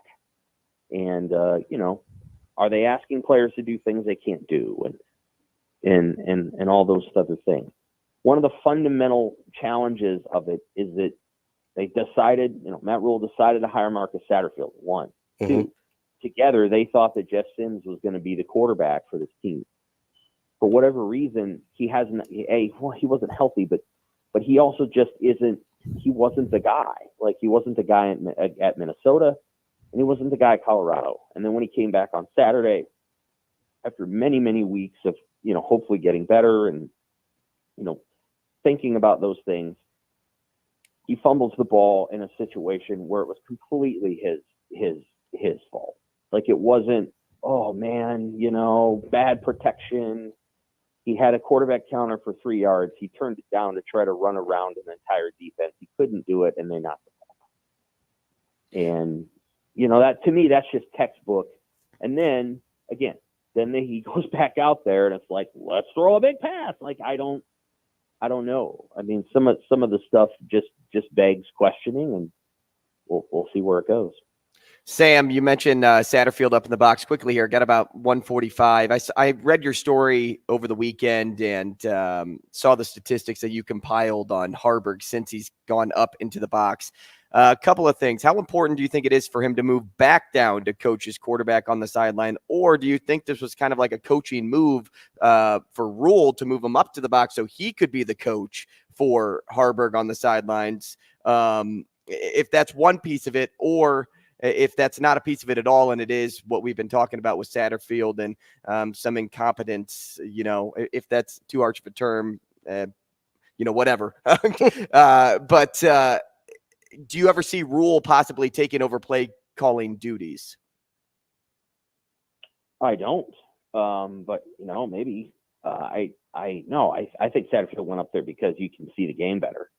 Okay. And I think that's where his natural desire is to be. And that doesn't mean all I'm saying is that since he went up to the box, Harburg's play has not improved. So, you know, the play design maybe the play design is better, but the play at quarterback is better. Mm-hmm. Maybe Adam D. Michelle can resolve that as the quarterback, whatever. So, you know, I don't know. Maybe Rule can take it back over. That's entirely possible, but I think Satterfield will finish it out. Maybe we'll be surprised by news today. I don't know. That is Sam McKewon from the Omaha World-Herald. Good stuff today, Sam. We appreciate you as always. Take care, man. Hey, thanks, Sam. We could have kept him for an hour. Oh, yeah. I mean, I've still got – we didn't even get – I wanted to ask about the offensive line. I wanted to ask about – I mean, so many things and a lot of questions, good questions coming in on our YouTube channel as well. Keep those coming in. We've got more of Hurrdat Sports Radio coming up next. We will be back.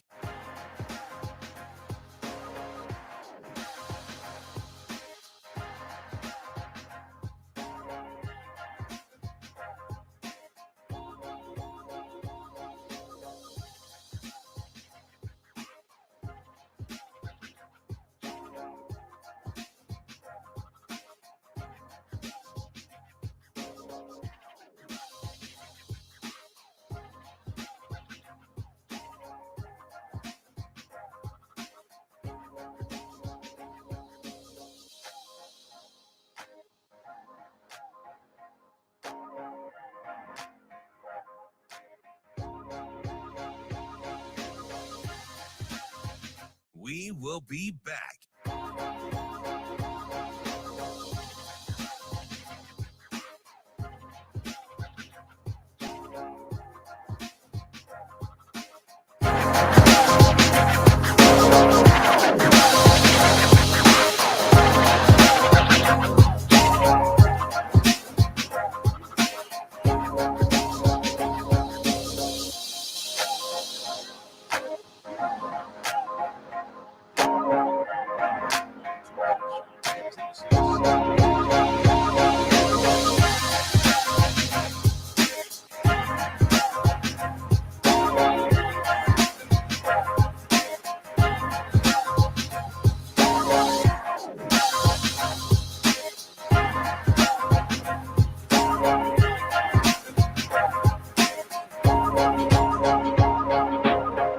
We will be back.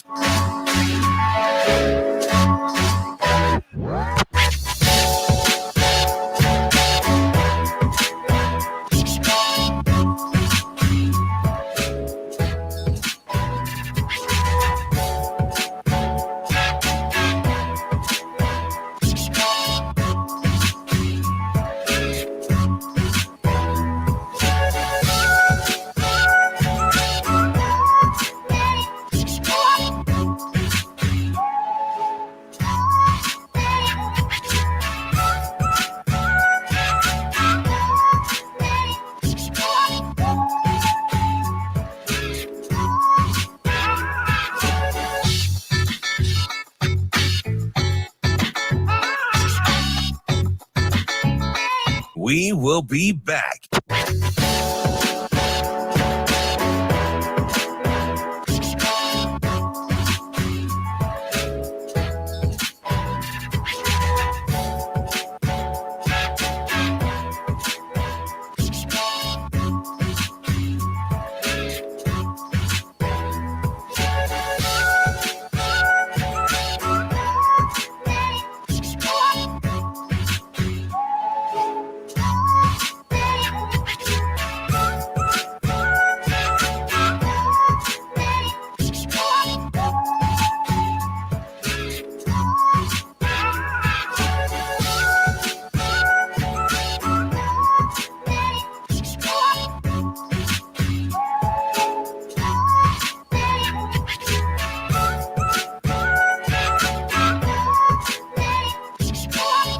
We will be back.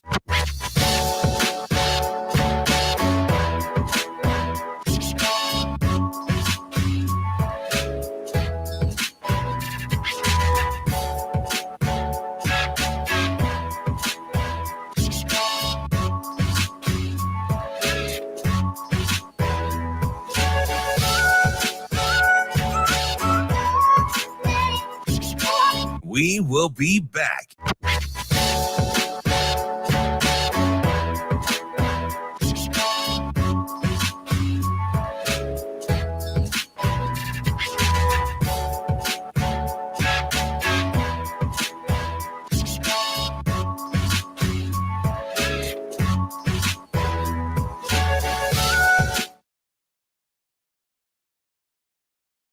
Harburg has been out, Sims has been in, but you still have some challenges on offense. What are some of your answers for the second half? I thought Jeff gave.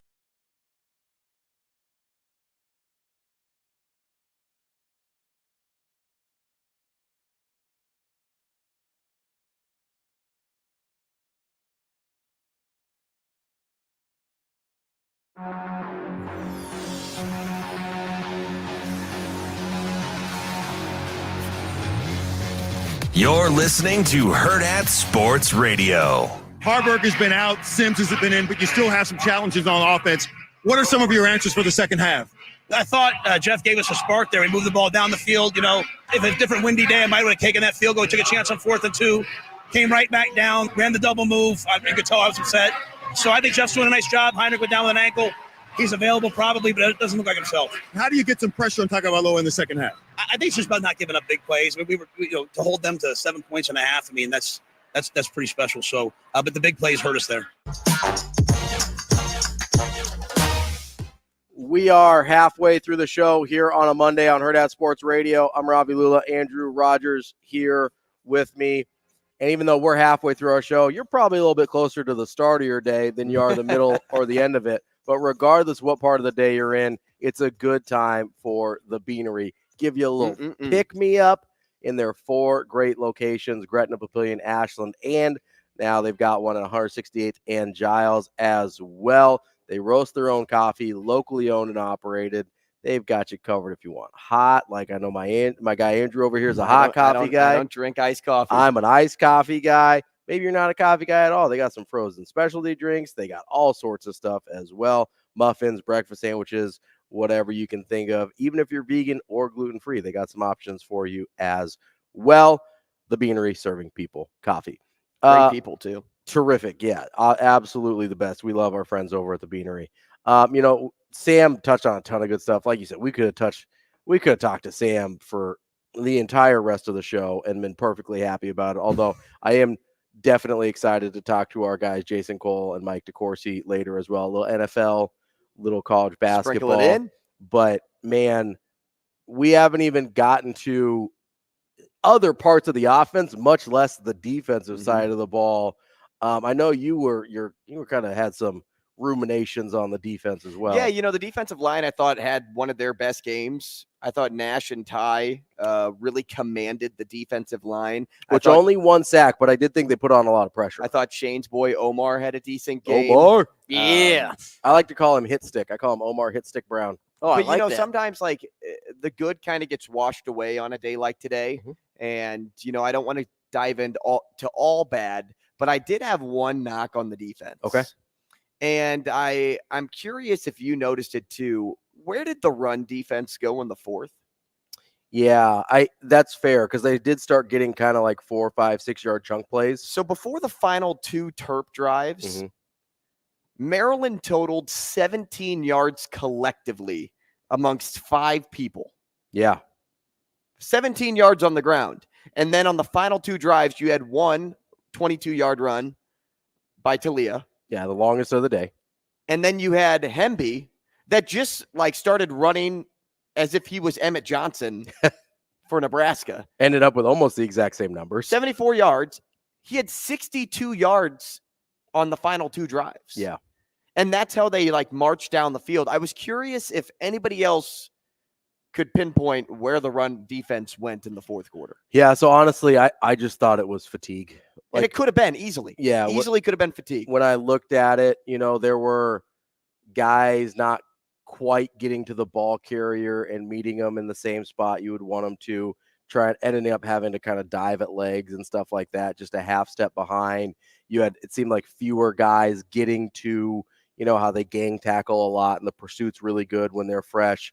I thought that was just a little bit slower. Honestly, I watched it and I know exactly what you're talking about because I remember watching it both live and on the rewatch and thinking, there's some gashes happening here that were not happening for 98% of the game.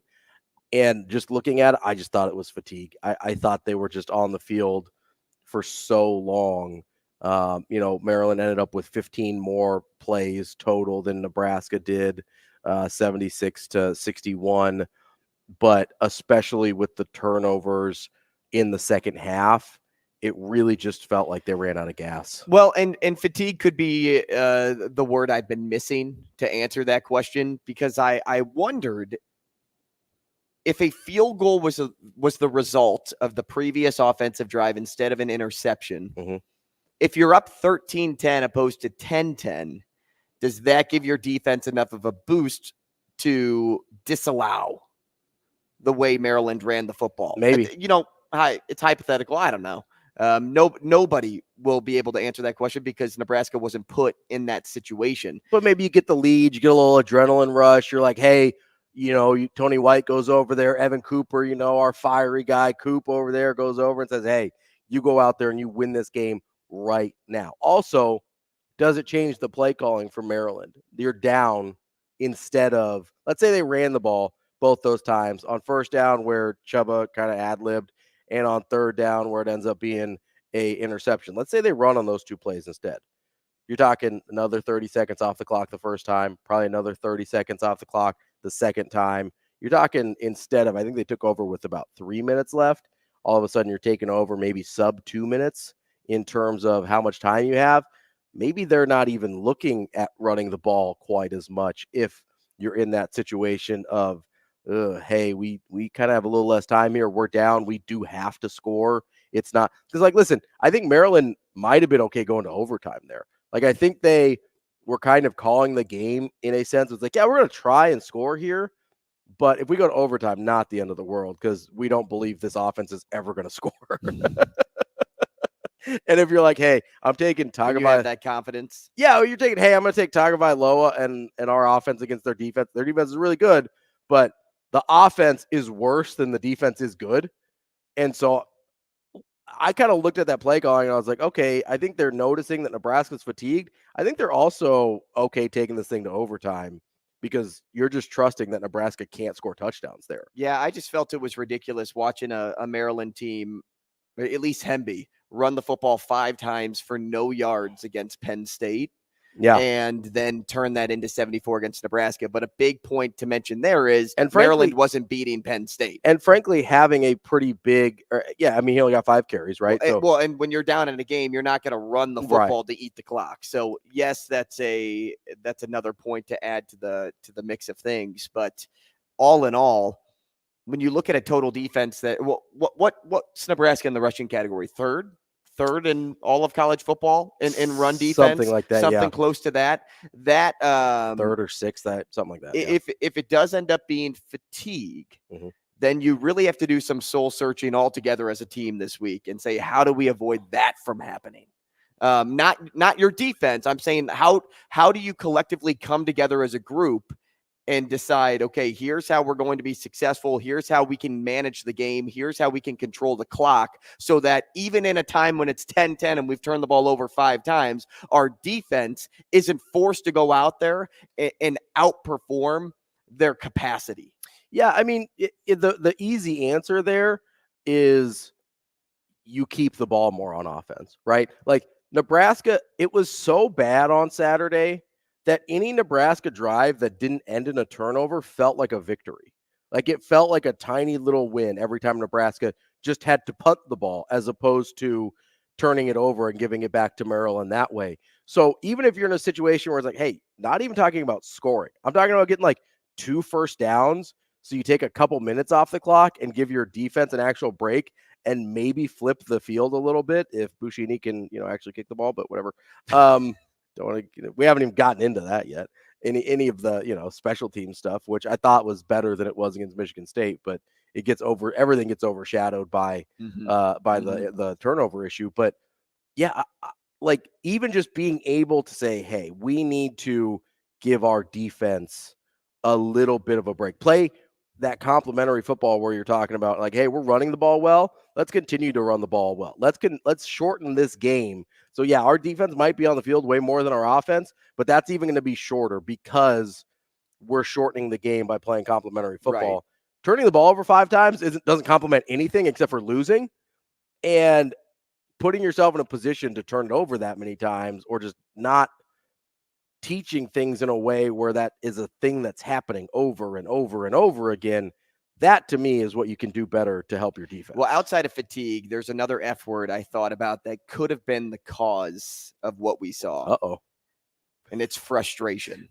Sure. I think the defense, low key, they may not have shown it, but they could have been easily frustrated with how things have been resulting on offense to be like, why is this always on us? Why is it always me? And then that type of negative attitude could turn into maybe a few flaws. I'm not saying that that's what ended up happening, but I think frustration and fatigue played into what you saw. I think there's a natural inclination, right? Especially the way that last couple drives played out, right? So Maryland drives down the field. The defense bails them out, gets a stop and a turnover inside the red zone for Maryland, right? Inside the 5 for Maryland, right? Then they go all the way down the field. They give the offense an opportunity. They're like, hey, we saved it here. We're giving you an opportunity. Even if it's not a negative attitude, it's just subconsciously there has to be some level of frustration there from the defense, and it's totally understandable. And look, frustration changes your game. Coming up next, the way you play. We're going to talk a little bit of NFL football with Jason Cole here on Hurrdat Sports Radio. We will be back.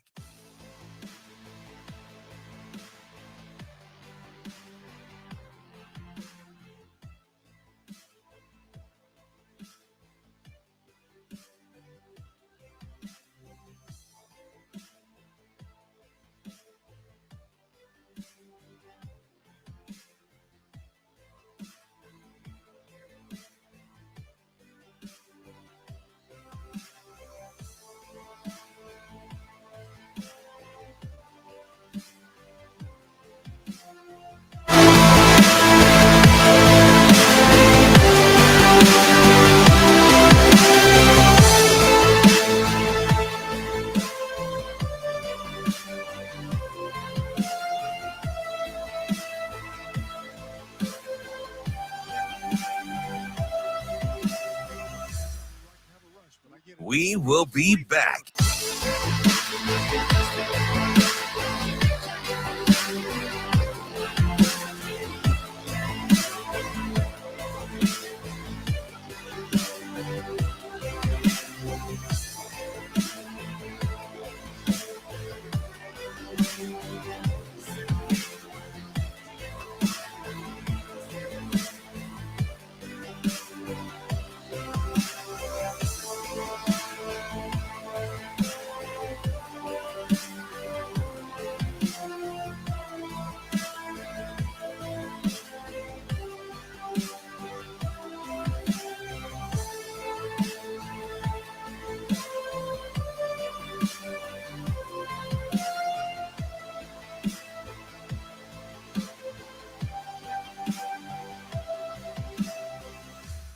We will be back.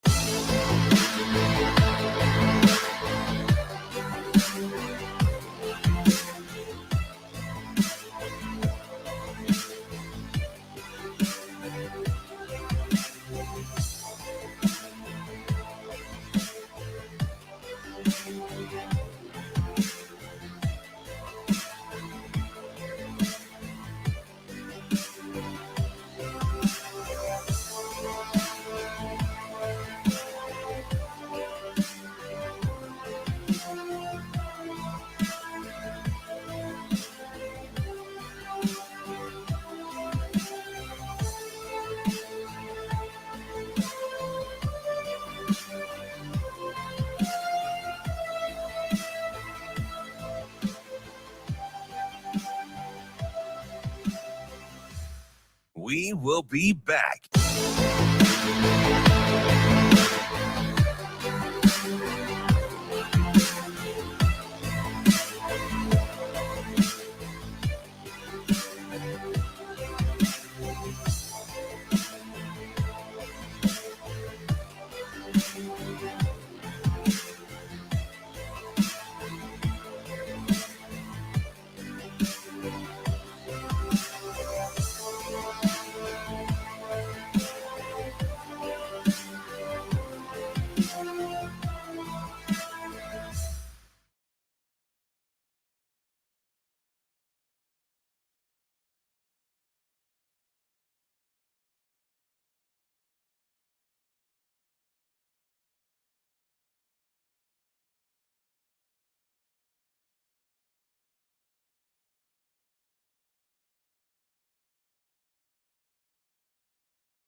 You're listening to Hurrdat Sports Radio. Final play of the game. No timeouts left. I never liked this prevent defense. I would like to have a rush, but I get it. From the 44, Wilson back to throw. Crosby spins him around. Wilson being chased. Crosby's got him back at the 40. Wilson's going to heave to the end zone to our right. Hits up in the air, and it's batted down. Nate Hobbs got his hands on it to knock it down at the goal line, and the Raiders win at home 16-12 to get to 5-5 on the season.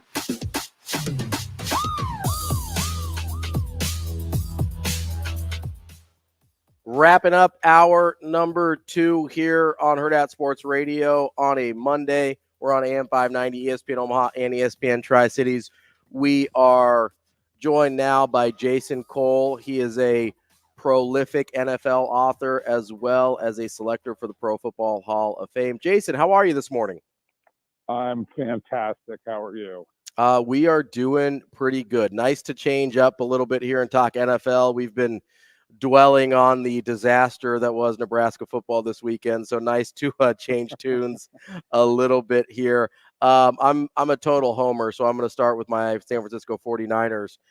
What did you see from them yesterday compared to that 3-game losing streak that led them to be able to take care of business the way they did against the Jaguars? Defense showed up. I mean, it wasn't real complicated. They're best when they're playing ahead of people, so score early, get comfortable, let Purdy operate without pressure of either the score or the pass rush coming, being on top of him, or having to deal with, 8 guys dropping all the time, which he had to deal with in 2 of the last 3 games, which is, when you're a limited talent, okay? I mean, he's a really, really cerebral quarterback who reacts quickly, but his arm talent is not strong enough to overcome, 8-man drops. It's just not, okay? So, don't have him play in those situations. Now, they're healthy on offense. Got Debo back, got Trent Williams back. But Trent Williams was moving great, which is a good sign because they're going to need him in the playoffs. But the most important thing is the defense got back to being what it is. I don't think Jacksonville is as good as a lot of people had hoped they would be. But they were 6-2 coming into that game. So that is a good, high quality win for them. And they got back, on track. And this is, if they're healthy, they're a Super Bowl contender. Hey, Jason, I asked Ravi this during the break. Shane was getting ready to load up some Raiders highlights because that's his team. And, a lot of excitement over being 5-5. Yep, right. Aiden O'Connell was at the top of mind, and I'm like, do you remember when, Aiden O'Connell was recruited, out of high school? He was, a walk-on at Purdue, and I'm like, man, Drew Brees wasn't very highly recruited, but also ended up as, one of the best quarterbacks in Purdue history. And then I'm like, Aiden O'Connell also ended up as one of the best quarterbacks in history. And then we were like, when did he get, big? When did Drew Brees become Drew Brees? Well, that was 4 years into the league. Is Aiden O'Connell on the Drew Brees path at all in your mind? Or is that just too outrageous of a claim to make right now? Let's give the kid a little bit of time. Let's not do that to ourselves, or to, more importantly, don't do that to him.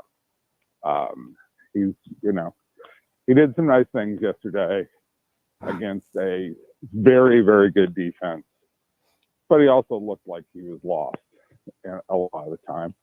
And I do remember Drew Brees when he played at San Diego, when he was first getting started, and there were times he looked confused too. Playing against the Dolphins defense one Monday night game, I remember that distinctly. I was there. He was not great. He was not the Drew Brees we eventually saw in New Orleans. So give it time, but expect that Aiden O'Connell is going to play like a future Hall of Famer. Way too early to say, huh? Again, don't do that. That's not fair. Jason, another quarterback that's maybe a little under the radar that's playing pretty well has been Josh Dobbs. How impressed have you been just with his ability to kind of fit in seamlessly with this Minnesota team? And I mean, they look pretty solid with him at quarterback. What have been your thoughts about Dobbs and the Vikings? Well, I think I would want to recruit I would want to probably draft every quarterback I found who's an aeronautical engineer in college. If I'm going to move him from one team to another and expect him to learn the offense in a week, essentially. Look, it's a fantastic story. It's also a testimony to, the coaching of Kevin O'Connell, who's vastly underrated, I think, even though people rave about him in certain ways, the job he's done in Minnesota has been really fantastic over a year and a half plus. But Dobbs, he's one of these guys who, and you hope this is the truth with Aiden O'Connell, you let them play and see if they develop. And Dobbs is developing. He's becoming something more than he was early in his career. And it's sort of like Rich Gannon was like this. Mm-hmm. There's any number of quarterbacks who, over time, learn the game. They learn the speed of the game. They learn to be comfortable, doing this. They realize, I actually can do some of the things that I'm doing here. And that's a great story. It's also fairly normal. If you allow athletes to play, that they're going to get better if they're equipped with enough physical talent and the aptitude. And there's no question that Josh Dobbs has the aptitude to learn something. The question is, does his brain work fast enough on a football field? Because that's that's a unique skill set to be able to understand what you're doing in real time. And it looks like he can do that. Jason, I'll be a little more realistic and sane with my next question here.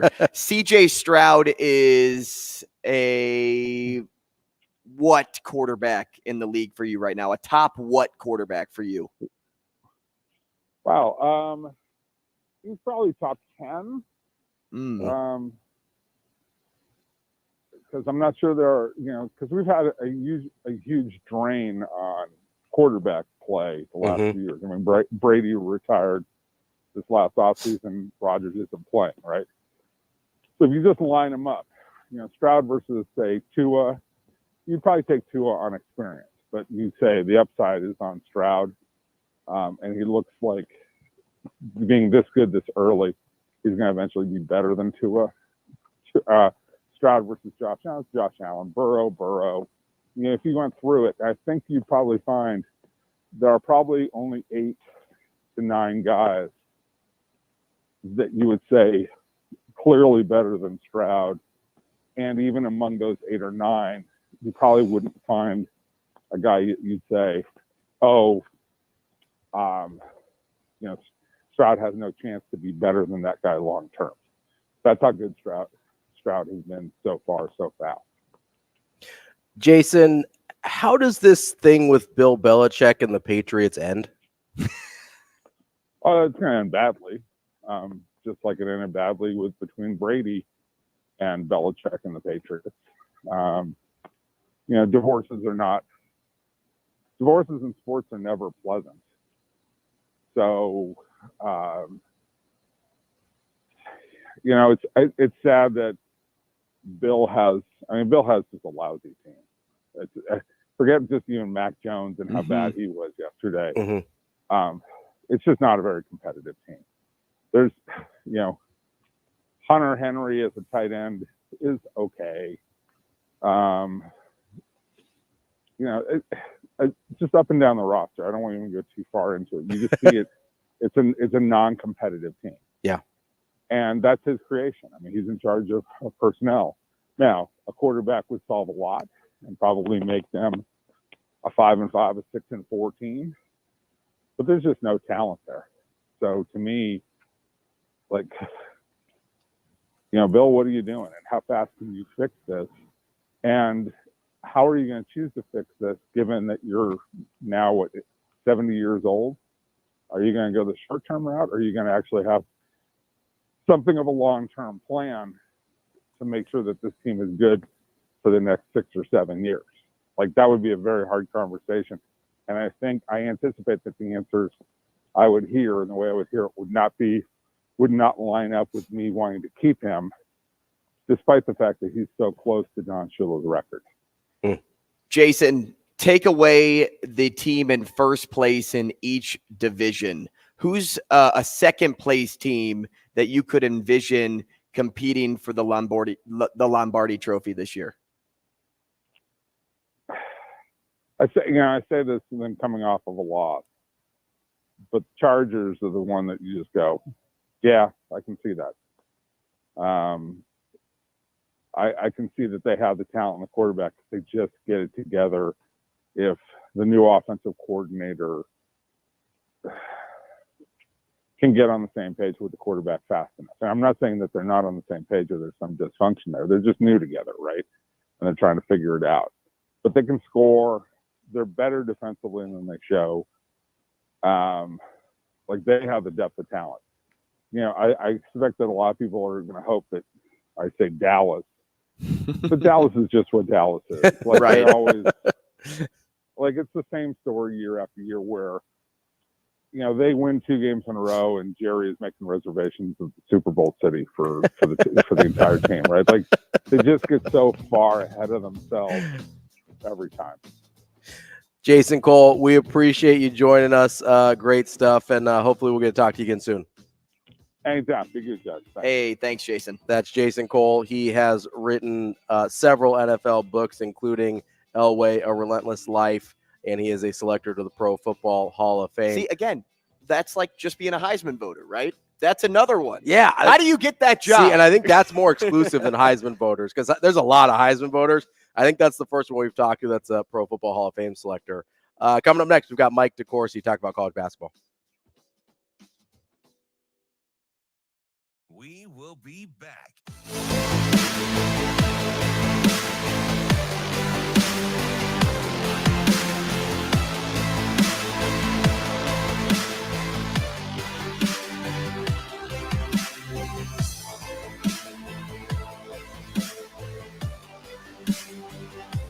To Hurrdat Sports Radio.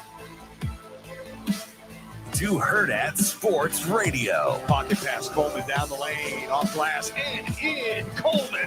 Henry Coleman III has 16, 57-53 A&M. Second free throw hits the heel of the rim in the front, off to Love. He can hurry with 3, with 2. NBA 3 from Love, banks it in at the horn. Count it as Caleb Love waves bye-bye to the Cameron Crazies one more time.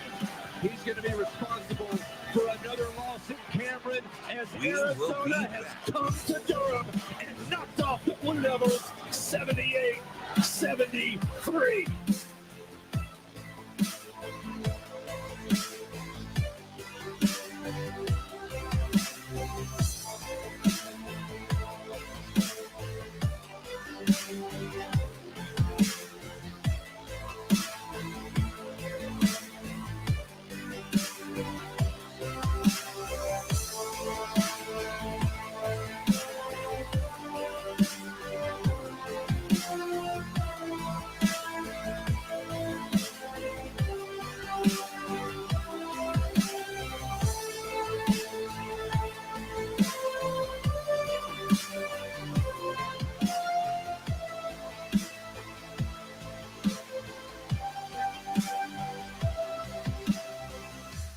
We will be back.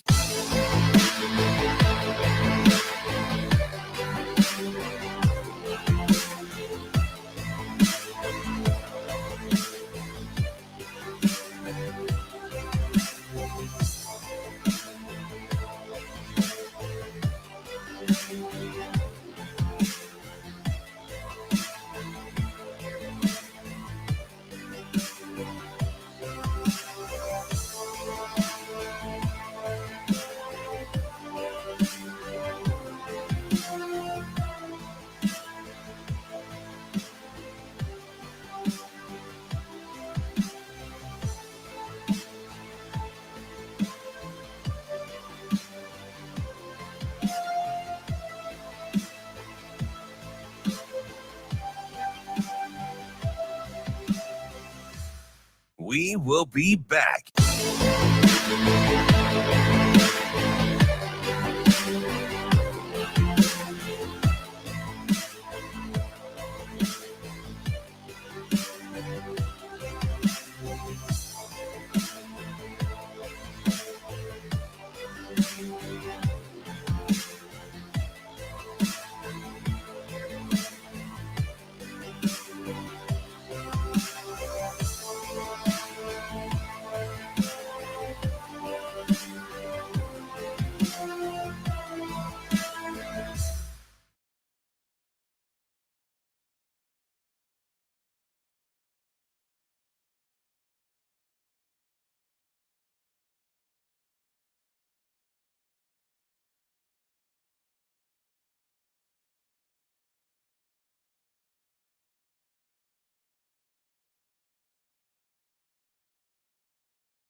Welcome to Hurrdat Sports Radio. Pocket pass, Coleman down the lane, off glass, and in Coleman. Henry Coleman III has 16, 57-53 A&M. Second free throw hits the heel of the rim in the front, off to Love. He can hurry with 3, with 2. NBA 3 from Love, banks it in at the horn. Count it as Caleb Love waves bye-bye to the Cameron Crazies one more time. He's going to be responsible for another loss in Cameron as Arizona has come to Durham and knocked off the Blue Devils 78-73. Kicking off hour number 3 here on Hurrdat Sports Radio. We are on AM 590 ESPN Omaha, ESPN Tri-Cities, and for hour number 3, we're on KFOR in Lincoln. We are joined now by Mike DeCourcy from the Sporting News to talk a little bit of college basketball. Mike, how are you this morning? I am well, guys. How are you? Good. We are doing great. You know, it's a busy Monday with all the football going on, but man, I love college basketball season, so we had to make a little time today to make sure we got to that as well. You know, we heard in the intro there that some of the final moments of that Arizona against Duke game from Friday, one of the better games, if not the best game so far on this young season. Do you think we learned anything about either Arizona or Duke in that game? Yeah, I think the main thing, my main takeaway when I picked Duke number 1 in our preseason rankings, the biggest concern I had about them as a championship contender was, would they be able to protect the rim? Usually there's someone that can do that effectively, and they don't necessarily have that player in there who's an obvious front of the rotation guy. They have a freshman who may be able to develop into that, but the guys you expect to play aren't really that. It is hard to win it all without such a player, and Filipowski is a tremendous player in so many ways, but that's not his specialty. That's the thing he does least well, is defend generally. He's not a bad defender, but he's just not great at it. Mm-hmm. And then blocking shots is really not his thing. And you could see that with Umar Ballo going to the rim several times, and it wasn't just him. That was the biggest thing for Duke. And then on the other side, I really liked Kylan Boswell as a freshman. I thought Arizona limited itself a year ago in not playing him more. I was not a huge fan of their point guard a year ago, Kirk Kriisa, who transferred to West Virginia. Just not in love with him as a championship level point guard. And I thought Boswell needed more time, that he would have made them better. And we saw on Friday night, he's really good. And if he can develop some chemistry with Caleb Love, and that's not always an easy thing to do. We saw that at Carolina over a couple of years. But if he can develop some with Caleb, I mean, maybe Caleb learned his lesson, so to speak, that he needs to meld with his teammates to show off what he's capable of, and for it all to lead to where they want it to go. It certainly did in the 2022 tournament. It did not do it at all in the 2022-23 season. Arizona's a second chance for him.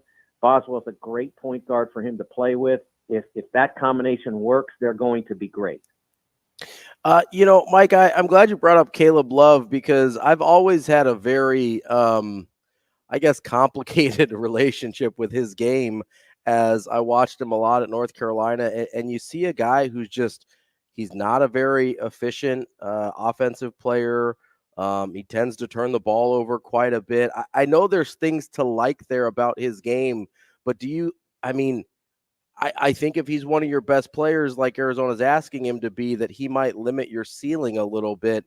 I guess, how do you feel about Caleb Love in general and his ability to kind of elevate Arizona to that next level they're trying to get to? Yeah, I think that it's a challenge. He didn't play great on Friday night. No. I think he was 3 of 10 from the field, something like that. And 6 turnovers, I think, too, yeah. Yeah, they were able to win on the road with him playing like that, which is a good sign. I can tell you that he did not. He and his teammates at Carolina were not on the same page at all. I remember when I don't remember the exact time. I think we were at one of the regionals or something like that. I think I was in Louisville, if I remember the timing. It could have been during the Final Four. And like on a Friday, you heard Armando Bacot was committing to coming back for another year at Carolina. And then, like, the next day, R.J. Davis commits to coming back for another year at Carolina. And I'm like, well, I know Caleb's transferring because they're both not coming. You just knew. And so, like I said, I think that the one thing that could help, R.J. Davis is not really a true point guard. He's a guy who has some point guard skills and at times can do that well, but he just isn't really totally who he is. That's one of the reasons why Carolina brought in an elite freshman to handle that, and RJ could be a little bit more of what he is. And they hit on RJ handling that well down the stretch in 2022, and that's why they made the championship game. But it just wasn't a recipe for a long-term thing. So if Boswell is that guy, and I think he is, then Love can just be a scorer.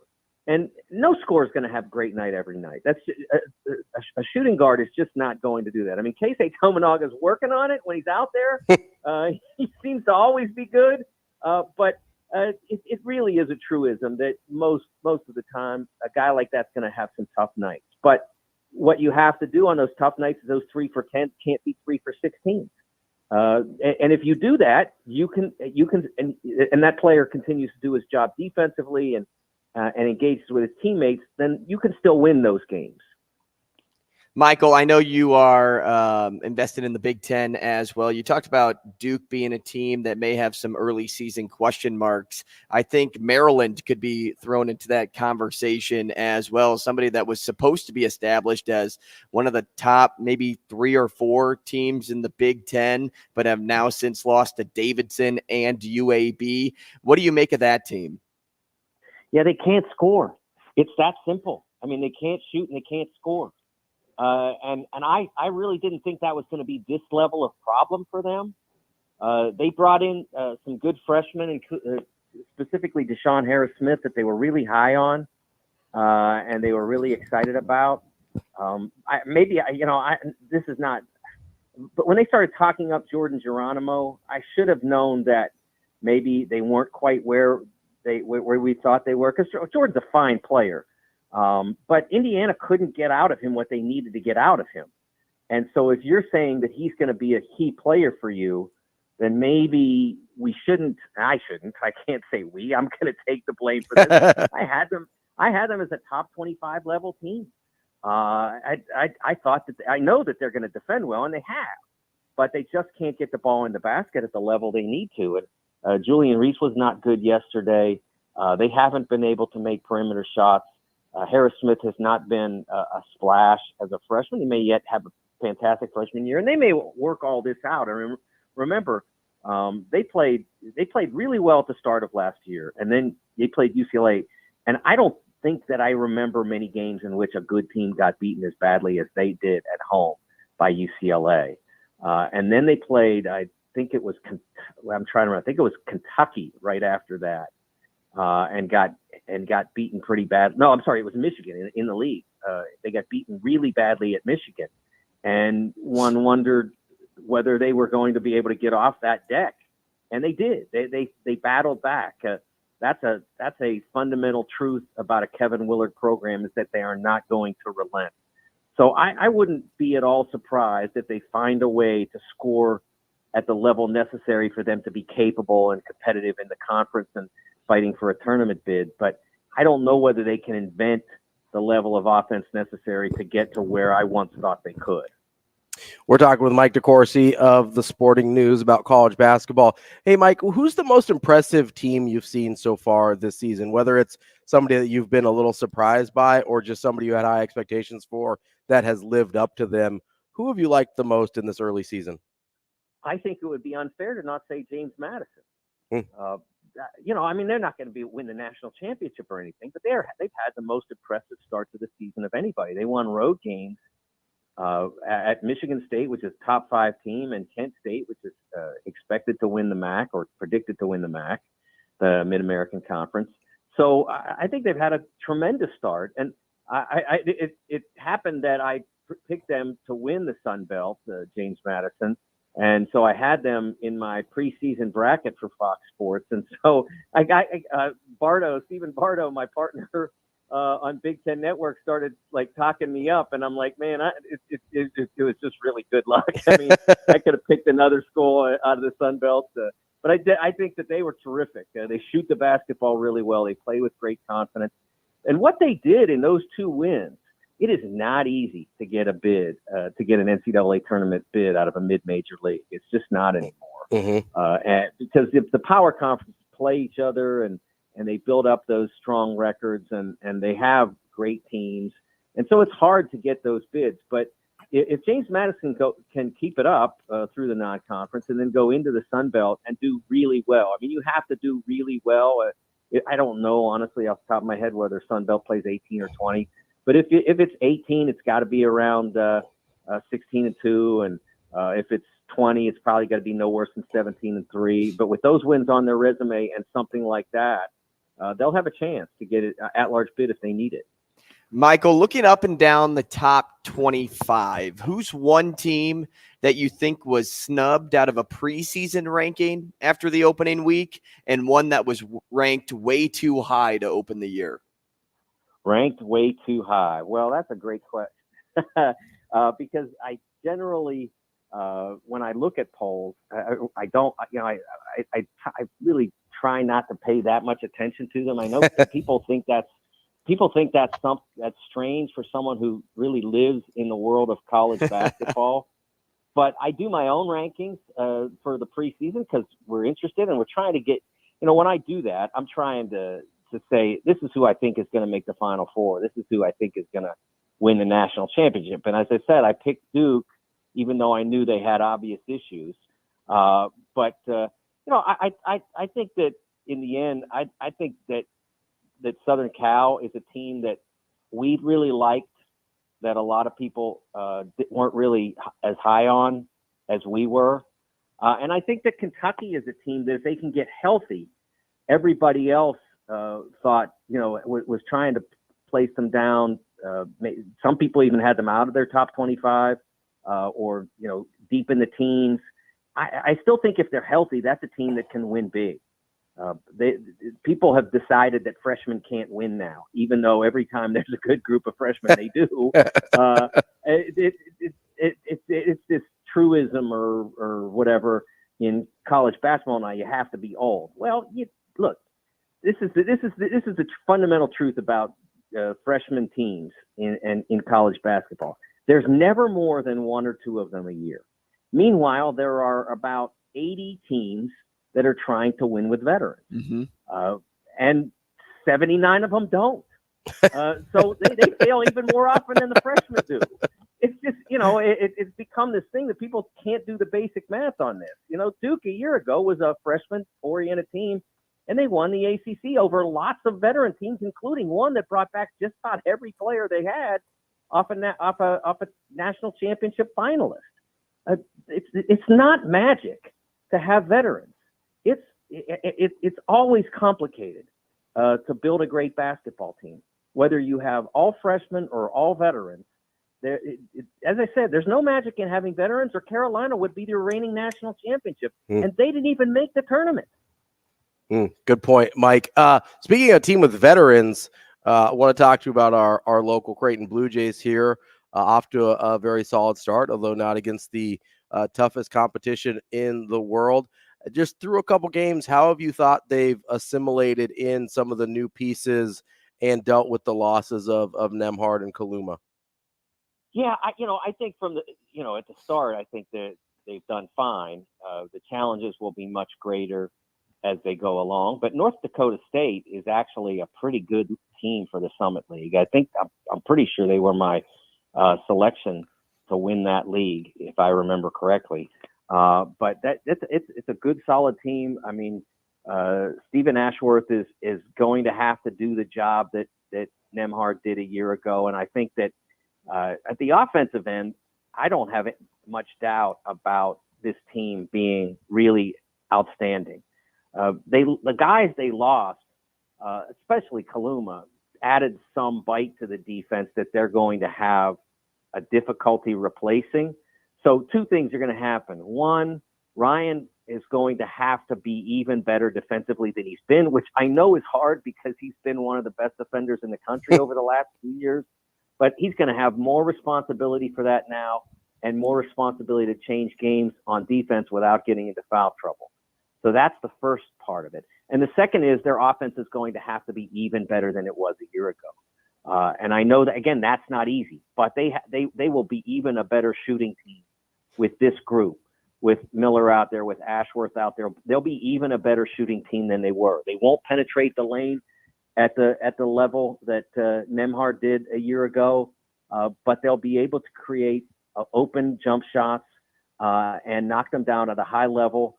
I think the key for this Creighton team to be great on offense is for Ashworth to develop some of the chemistry in the pick and roll that Nembhard had with Ryan Kalkbrenner, because that was a real big part of what made them great offensively. Is because Ryan in a pick and roll, he's as good offensively in a pick and roll as there's been in college basketball in a long time for a big guy. His movement out of the screen is just remarkable. And so if you can build some of that chemistry, then you won't necessarily, you'll have the opportunity to not only not lose anything on offense, but get even better because of that improved shooting. But the defense is going to probably rely very heavily on Ryan being the elite rim protector he is on a more regular basis. Michael, we'll get you out of here on this. My predicted Final Four to open the year was Duke, Arizona, Texas, and Creighton. Ravi's, yours was what? Oh, gosh, you're asking me to think all the way back to last week. Creighton, Kansas, Duke, and Michigan State, I believe. Michael, what was your prediction of a way too early Final Four, if you even thought about that when you were making your rankings? Yeah, that's part of it. I definitely had Duke in because, as I said, I had them number one, and that was my pick to win it. I think that Kansas will have a great shot to get back to the Final Four again under Bill Self, which they've done multiple times. Michigan State, to me, when the season began, I thought that they were the team that had the best chance in the Big Ten of winning the national championship. A couple of things disappointed me in their game against James Madison. One, I didn't think they reacted well to adversity in that game. You didn't see a veteran's reaction. This is what I talked about before about freshmen and veterans. Well, if veterans are going to win all the time, then how could you put A.J. Hoggard, Tyson Walker, Jaden Akins, Malik Hall, and Madi Sissoko on the floor and not win the game? Their veterans are playing at home. How did they not win? Well, because they didn't react well to adversity in that game.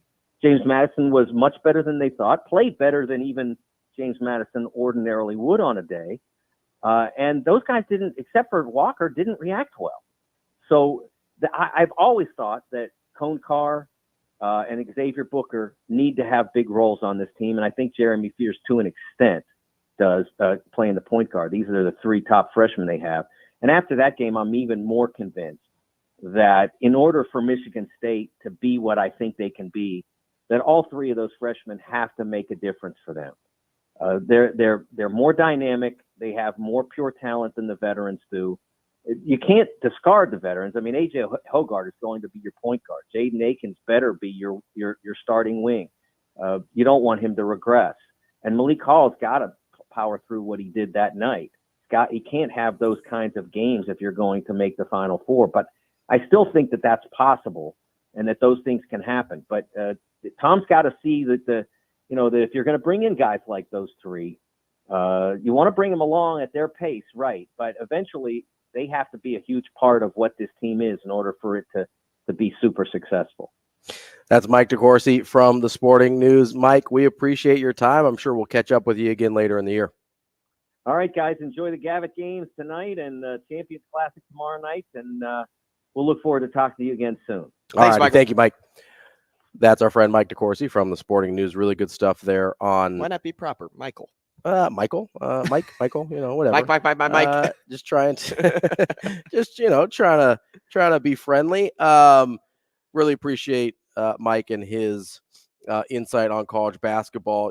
There's needed a little bit of a football palate cleanser this morning. We had a lot of football, a lot of things going on. One of the things going on, which we haven't got to yet, high school football finals are set. As we've got a couple minutes here, wanted to touch on those real quick. Did have an upset in Class A, minor upset, with Elkhorn South. I would consider that an upset. I don't know if it's minor. I would consider that an upset. Yeah, I mean, that's fair, especially the way, and listen, we talked about it last week, how the Millard South Elkhorn South game early in the season was real fluky, and it was 33-0. But it was a very reminder, they lost Carson Rauner in that game. It was a very strange game. They had 2 defensive touchdowns in the first half, just a real fluky game. And we saw that Elkhorn South was able to bounce back, beat them. They'll face Westside in the final, who cruised once again 41-0. I feel bad for Elkhorn South. I really do. I mean, I felt bad for every team playing Westside already this year. I feel bad for Elkhorn South. And the reason I want to go back on Elkhorn South, Millard South for a hot sec. Yeah. The reason I consider that an upset is I think people forget that Millard South was outscoring their opponents 83-0 in the playoffs. Yeah. And then Elkhorn South was the first team to put up points and then also come away with the win. They're a good football team, and I really think they figured out how to win games without Rauner, and that's hard to do mid-season. Losing your top guy, your gunner, somebody that is going on to play college football, that was commanding and was your general to this team. Frankly, and Ashton Murphy's great; he is fantastic. Right, but quarterback's a different deal. And when you lose your quarterback, it's hard to transition and still be as dominant as Elkhorn South has been all season. Yeah, I mean, that was their only loss of the season, was that Millard South game. The reason I said minor upset is it was a 2 versus a 3 seed. So it's not like, but I do agree that I think most people assumed, and myself included, Millard South. I'll raise my hand too. And we asked last week whether this would be a collision course between Omaha Westside and Millard South in the final, and Elkhorn South said, "Excuse me, we have something to say about that." So obviously, congratulations. Somebody else is at the door. Yeah, Elkhorn South has entered the chat. So congratulations to the Storm. Obviously, congratulations to Omaha Westside as well. That'll be played a week from tomorrow at Memorial Stadium. But man, so Westside won 41-0. Previous game was 49-0. Game before that was 54-6. Remember when I asked Kendi, hey, if I set the over-under for total points allowed this playoffs at 21.5, he goes, oh, I'd hammer the under. Well, it's looking pretty good right now. Yeah, I mean, you set that thing at 6.5, which means anybody who scores on them again hits the over, and I still might hit the under. Yeah, you know what? Maybe I asked Kevin Seuss this week, hey, if I set the over-under at 6.5. I mean, and this is no disrespect to Elkhorn South. That's a good football team, but man, Omaha Westside has been on just a totally different level this And how year. about the rematch in B that everybody has been waiting for? That's Scott versus Bennington ever since week 1 and that controversial touchdown, no touchdown call. Got grainy cell phone video trying to make it. You know what? If we're talking about high school football being scripted, maybe this was the script in Class B, in Class B, right? We will hit more on high school football later in the week and next week as we get into state finals. Coming up next, though, we've got some college football news from a national perspective we need to get to here on Hurrdat Sports Radio. We will be back.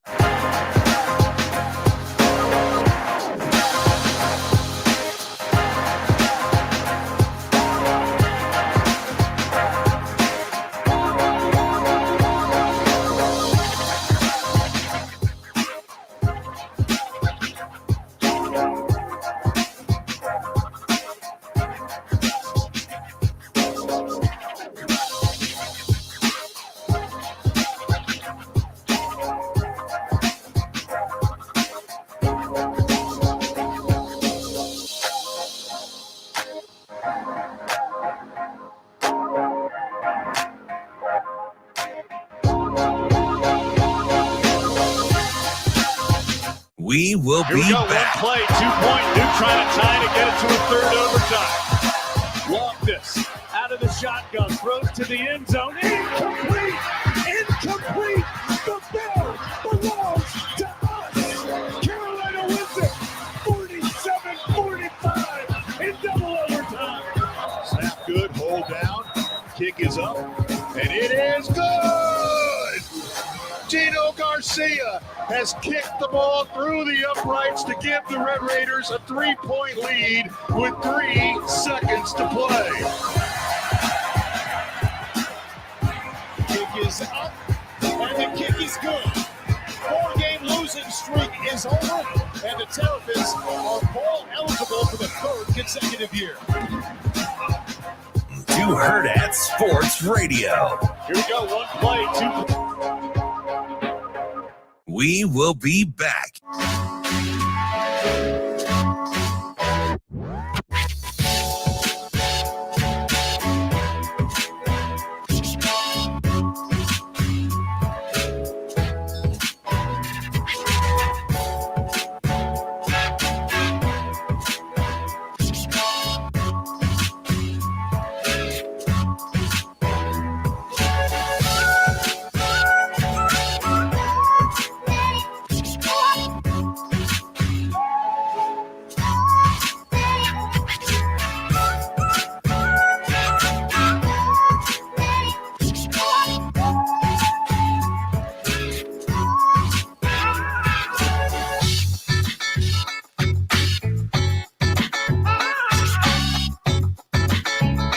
We will be back.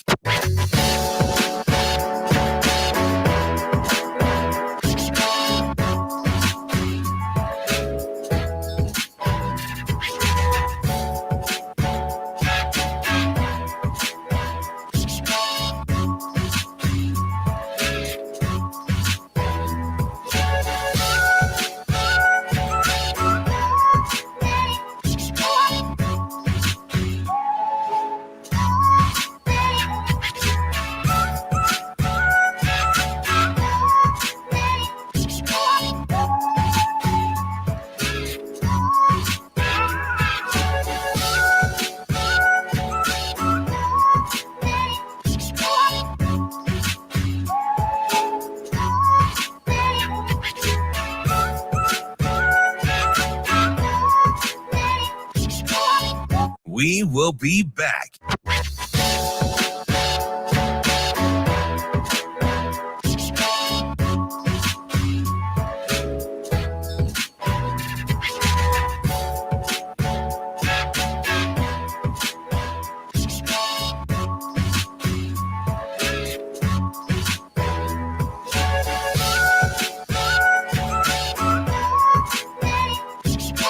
We will be back.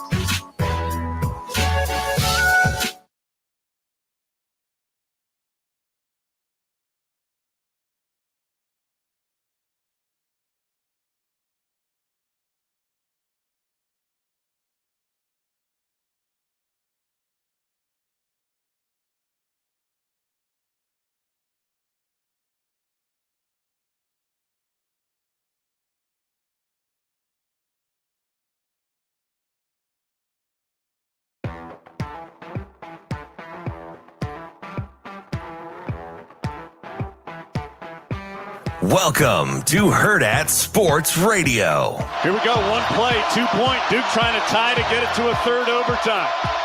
Loftus out of the shotgun, throws to the end zone. Incomplete! Incomplete! The bell belongs to us! Carolina wins it!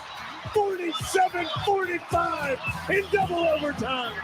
Snap good, hold down, kick is up, and it is good! Gino Garcia has kicked the ball through the uprights to give the Red Raiders a 3-point lead with 3 seconds to play.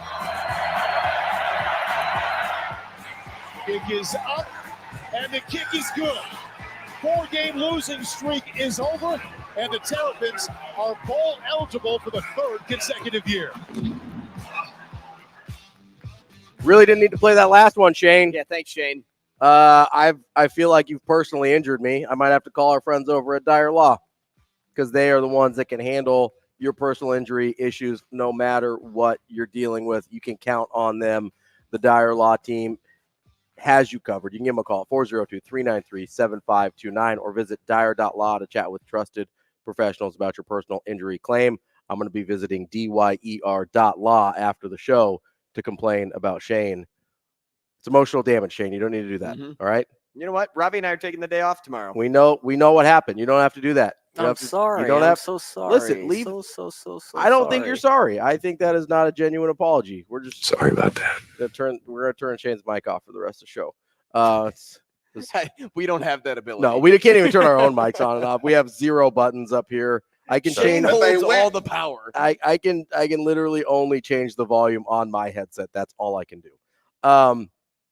No, there's a bunch going on in college football outside of Nebraska. Some of it starts to trickle into Nebraska.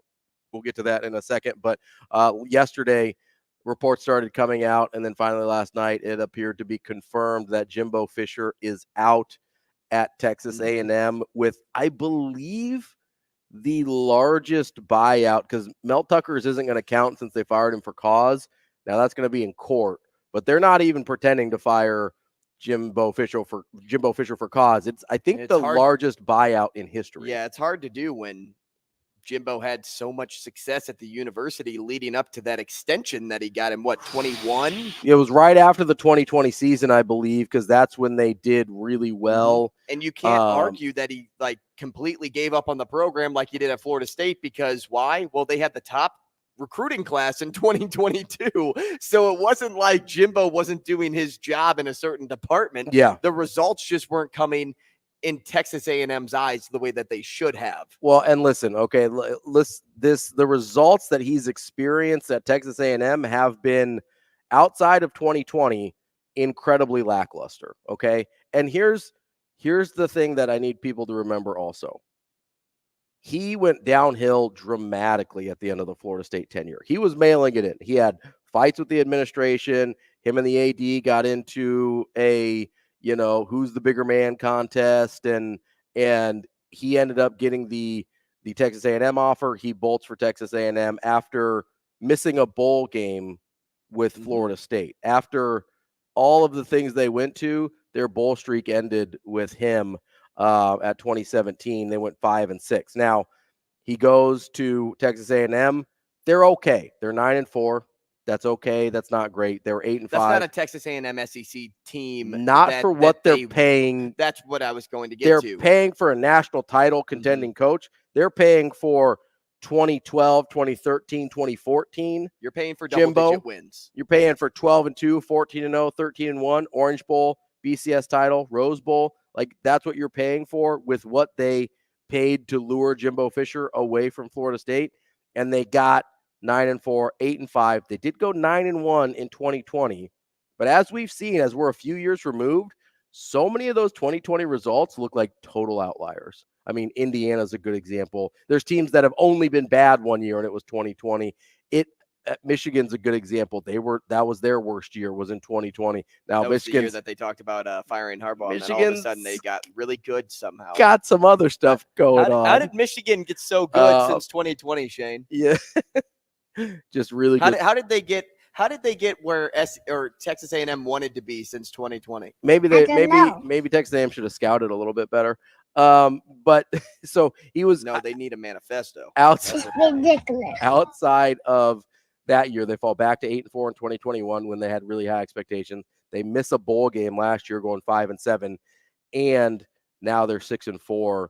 They've been dramatically underperforming for the most part under Jimbo Fisher's tenure. Jimbo, I think, bores easily. I don't know if he bores easily or if, how you've seen those players in different leagues where they get that big contract, they get that big money, and then they plenty kind of start times. Cruising. Yeah. And then they're he put it in cruise control, and I think he just got. And he couldn't get it out of cruise control. I'm good. And listen, I'm good where I'm at.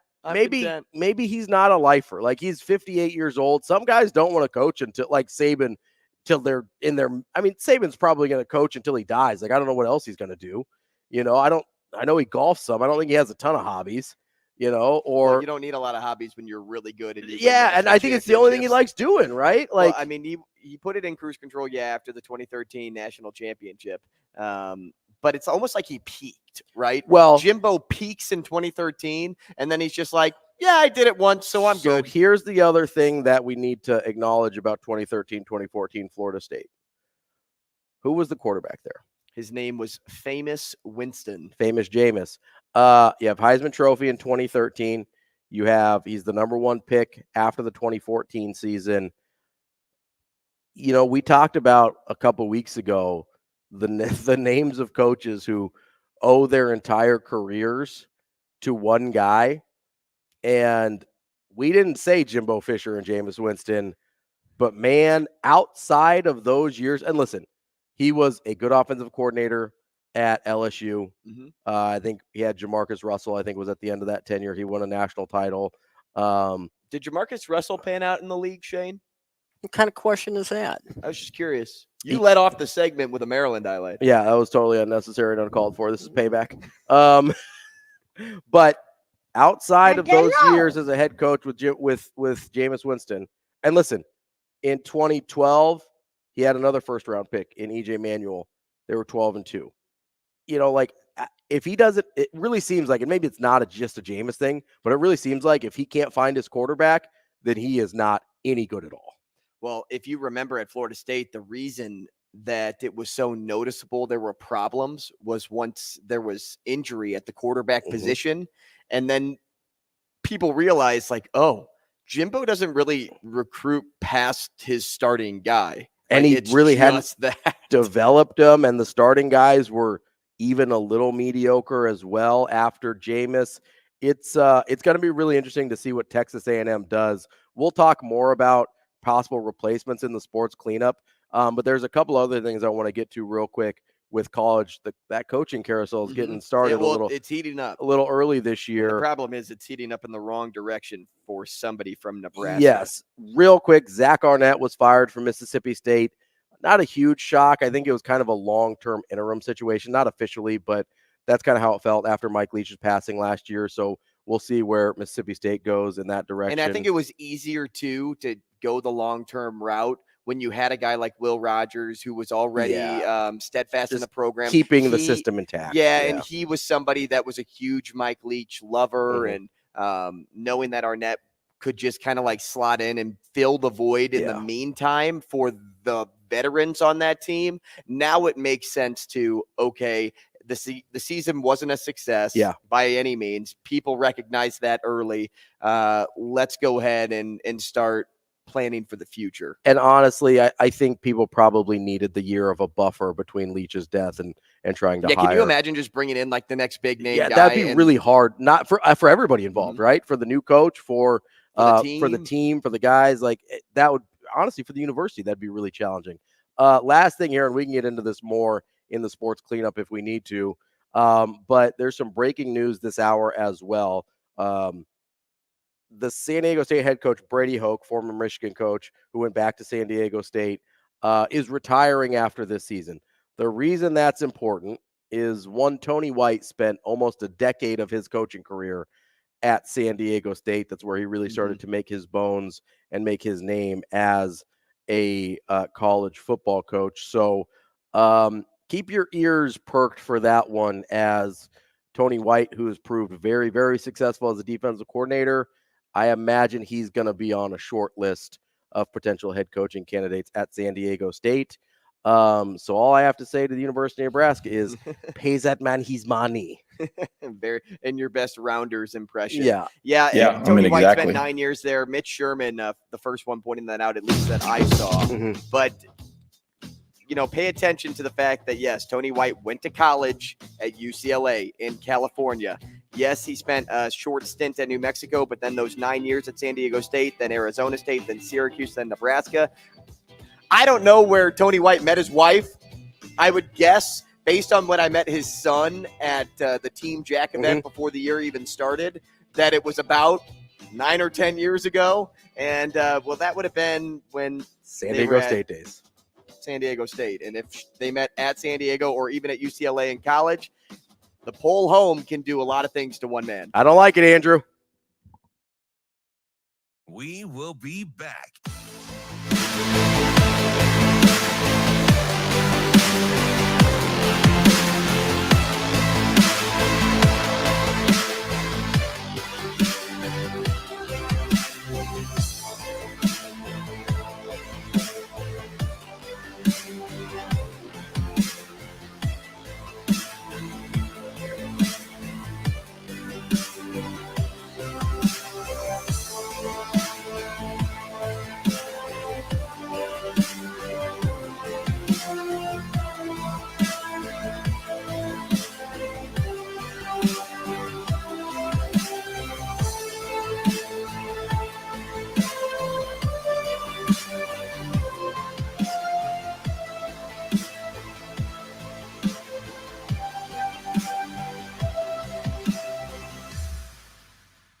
We will be back.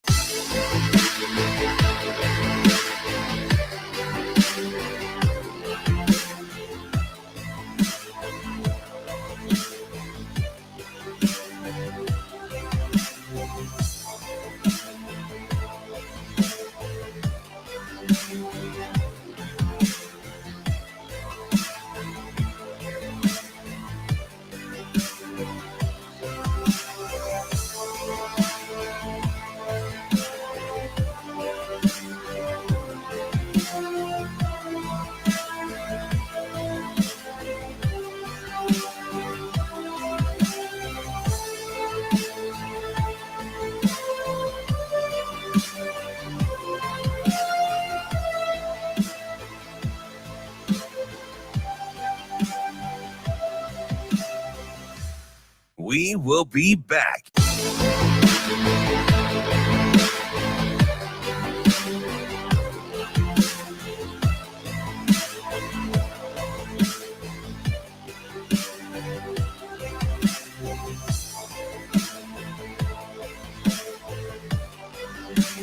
When you watch Talia play, man, he's running around, he's making plays. The Huskers and Terps have the same winning record. For Nebraska, it's been the same issue. Harburg has been out. Sims has been in. See if Nebraska will dial up a pass of sorts or if they just keep it on the ground. As Sims lines up under center. Image.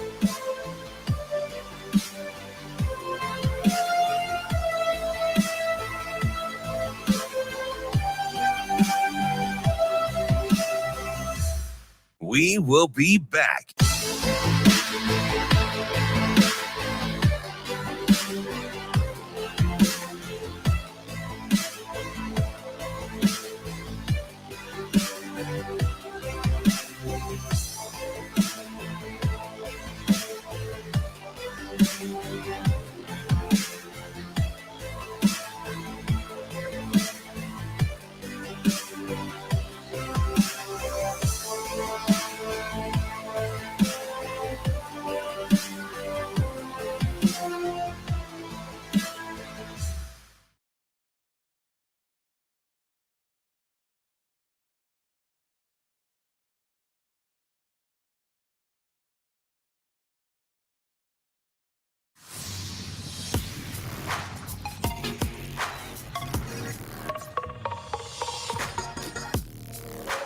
You're listening to Hurrdat Sports Radio.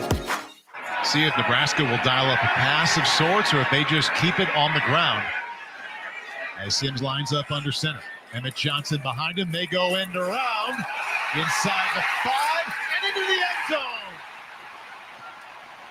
zone. Touchdown, Nebraska.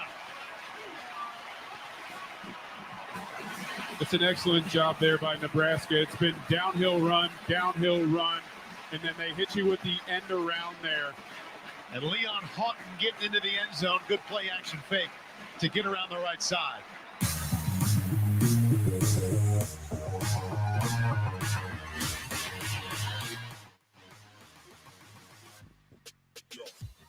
Wrapping up the show here on a Monday. I'm Ravi Lulla. Andrew Rogers here with me. Did I redeem myself there? Yeah, that was better. I appreciate that. That's Shane Schillerberg producing for us. You can come back tomorrow, Shane. Yeah, you can turn the mic back on. That's okay. We are here on AM 590, ESPN Omaha, ESPN Tri-Cities, and KFOR in Lincoln. It's time for the sports cleanup. Trying to get to everything that we didn't get to all day because it was a lot, man. And we're still not going to get to everything here, but there was a lot of college football, a lot of Nebraska, obviously. And man, the nice thing about the Warhorse Sportsbook, it's not just in Lincoln now. Mm-hmm. You can place your bets in Omaha, 6303 Q Street at Horseman's Park. Make sure you go check it out and maybe do a little cleaning up of your own. Yeah, I tried this past week. So the Follow the 100 videos that I've been doing, I placed 50 of my final 100, and that 50 did not win. Uh-oh. So I'm back in the red. I still have my job, so that's a good thing. What was the loss this week? Well, I did the Brian Edwards parlay, Okay, which did not hit. Okay. I was so high on Arizona this week, and they still beat Colorado, but they didn't cover. Yeah. So I went with stats there, and then who took it out? Oh, Air Force. I don't know what's going on Last couple games with Air Force, but holy cow, Hawaii really put it to them. Started with that Army game a couple weeks ago. Yeah, and you think, okay, maybe it's a rivalry game, Service Academy versus Service Academy, but the Hawaii game's concerning. Yeah, I just don't. Hawaii's not good. No, they're not. They are, and the stats that I gave to back it up guaranteed to me that they weren't good. I don't know what happened. So I just had some misses on teams that I really like. The late window was not nice to me, but I will tell you this. I was on Mizzou this weekend. I was also on Michigan -7, which they covered. They won by 9. Yep. Right. So there Wait, were. did you buy that line up? Uh-huh. Okay, I was because it was like money. 4.5, I think. Yep. Okay. Well, I thought that was way too low. So did I. That's why I took that number. I took them in my pick 'em. So I moved it up to -7. I brought who did I just say before that? Mizzou. I got Mizzou's money line, and they really took it to Tennessee this weekend. So I had some wins, but that's the problem with parlaying, right? You put the wrong teams together, and it all blows up in your face. Yeah, but at least you can do it right here at home. And you know what? I got $50 more, and I'll get it back. Listen, you can do it. I believe in you. Hey, guys. You got down to $10 before and bounced back, so guys, I like your chances. Wisconsin, I believe, opened as a 7-point favorite against Nebraska this week. Am I right when I say that? I haven't looked at the line yet. That's too high, though. And I think it's too high as well. I'm going to go to it because Nebraska money line this week may have some great value. I'm going to put Nebraska money line down the stretch here. They are +5 now, +170. I think there's some good value there on the money line, even with all of the struggles we talked about for the first hour and a half of this show. Yeah, okay, that's interesting. Because Wisconsin, like I said, they are in a rut too. They just lost to Northwestern. I think it was 24-10. And if you listen back to the post-game comments, it seems like Luke Fickell has no grip on that team right now. Yeah, they've lost 3 in a row. And the players are even talking as if the culture isn't where it should be in year one. If Nebraska has a leg up in anything, it's the culture department. It's one of those things that we talked about a lot, and it got a lot of attention earlier in the season. Kind of the same thing it did with the Dion in Colorado. Obviously, those are 2 of the other high-profile coaches that were brought in this year in the same coaching cycle as Matt Rule. But so the Badgers start off 4-1, and you're like, oh, that looked off to a fast start. In that same time period, I believe Nebraska was 2-3. So you're like, oh man, maybe Luke Fickell was the right choice there. You see Dion get off to the hot start. Well, look where they're at now. Everybody's about in the same place. Dion's 4-6, Wisconsin's 5-5, Nebraska's 5-5. But guess what? For all of the issues we've talked about today, and there are plenty, and they need fixed. During every break, I'm Googling, and looking up the resumes of the different offensive coordinators that have worked with Matt Rule in the past. I think I've landed on Glenn Thomas as my guy. That's who I want, who worked with him at Baylor and Temple. But he's got a background as a quarterbacks coach. That's why more of a background as a QB coach than Satterfield does for sure. So as many issues as there are, which there are plenty, I think I look at Nebraska and say, out of those 3 programs, I'm taking Nebraska's culture over the other 2. Imagine this too. And it's crazy to say, but Nebraska could still win the Big Ten West. Absolutely. Because Illinois could beat Iowa this week. Yeah. And if Nebraska still wins out, if they win Wisconsin and Iowa against Iowa. Yeah. I mean, so if I believe I'm correct, 5 of the 7 teams in the Big Ten West are 5-5 overall, and you're correct. What is it, 3-4 in all of them are 3-4 in conference, right? So the teams that are 5-5 are 3-4. Are all 3-4, and that's so you've got Iowa at the top, then you've got Purdue at the bottom, and then the entire middle is 5-5, 3-4. So, like, anything's still on the table here, guys. Which is wild. It's so dumb, but it's wide open. Yeah. Sam said this might be the worst Big Ten we've seen in a while. He might be right, but hey, there's still a shot. remember coming into the season too, we were talking about, who was going to make the biggest difference in year one. And I think everybody landed on Coach Fickell. Everyone was saying, hey, Luke Fickell's Wisconsin team, like that's the team to beat, right? Yeah. Well, you look at where they are today. Do you still think Luke Fickell is the number one new coach in the Big Ten West? Or could you give it to Matt Rule? Or could you give it to Ryan Braun? Yeah. Or could you give it to... Is it Ryan or David? I think it's David. David? Yeah, Ryan's the baseball outfielder. My bad. David Braun. You knew what I meant. I did. Yeah. It just took me a minute because like Ryan Braun rolls off the tongue so good. It does. It has a nice ring to it. Well, you're so used to it, right? But I mean, honestly, if I said this earlier in the season, if David Braun takes Northwestern to a bowl game, he's the Big Ten Coach of the Year, full stop. Now, obviously, his situation was much more dramatic than everyone else's, but he's probably done the best job this year. Now, would I want him over Matt Rule? No. Would I want him over Luke Fickell? No. Would I want him over Ryan Walters? I don't know. That's where it starts to become a conversation, and maybe I say yes there. But you have to give the man credit. Give credit where credit's by due. far done the best job this year, taking over the team that only won one game last year and came in on an 11-game losing streak, taking over in the situation that he did with the scandal and everything like that, with the locker room and the culture and all that kind of stuff, and to take over for a beloved coach and Pat Fitzgerald, both by the community and by the team, and to be able to right this ship after having only been at the school for a few months. I mean, he was hired in the last cycle as the defensive coordinator. The job that he's done this year, frankly, and he's not going to win this. He's not going to win National Coach of the Year, but it might be the best coaching job anyone's done in the country. You have to give him a ton of credit. Now, as you look at some of the new coaches in the Big Ten West, how about some of the new potential candidates for that Texas A&M program? Ooh. Because I got to tell you, Ravi, this may be one of the best pools to pick from if you're Texas A&M this year. Yeah, I mean, so you're definitely going to have, the money, the resources, but you're also going to have the pressure at Texas A&M. The funny thing is there's a ton of pressure at Texas A&M, and they've never actually won that much. Like, I don't think they have they're just a school in Texas in the SEC that has endless money. I mean, they're literally just paying Jimbo Fisher $75 million to just go away. And he's only had one losing season. I'm not saying they shouldn't have fired him, but I'm saying there's not very many schools in a situation where a guy's had winning seasons 5 of the last 6 years, and they're like, here's $75 million to never speak to us again. So that's wild about Texas A&M. Now, it is, you could argue, dumb money because they don't make great decisions a lot of the time, but they do have endless cash.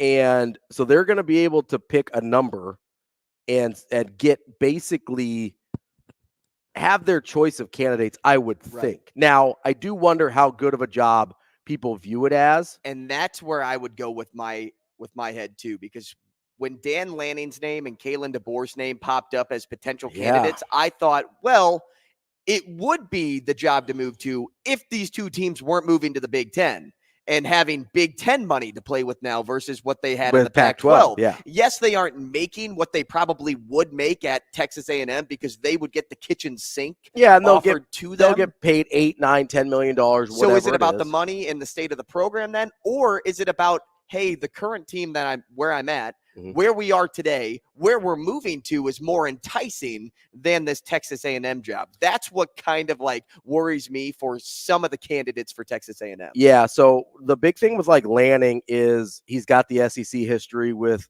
coaching at Georgia and being down there. And I think he's from Texas originally, or he's from the South originally. So you wonder if the pull back home or closer to home makes sense for him. Oregon has all the resources you could want as well, but obviously Texas, the SEC, more fertile recruiting ground than Oregon.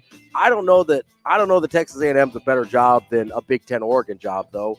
That's going to be really tricky. I think they're going to go after some huge names. Mike Elko's one that I'm wondering if like a Mike Elko is where they end up landing, because that's a successful guy with ties, but maybe not the top of the list. Former DC at A&M. We have so much more to get to the rest of the week. That's Andrew Rogers. I'm Ravi Lulla. There's more of Hurrdat Sports tomorrow.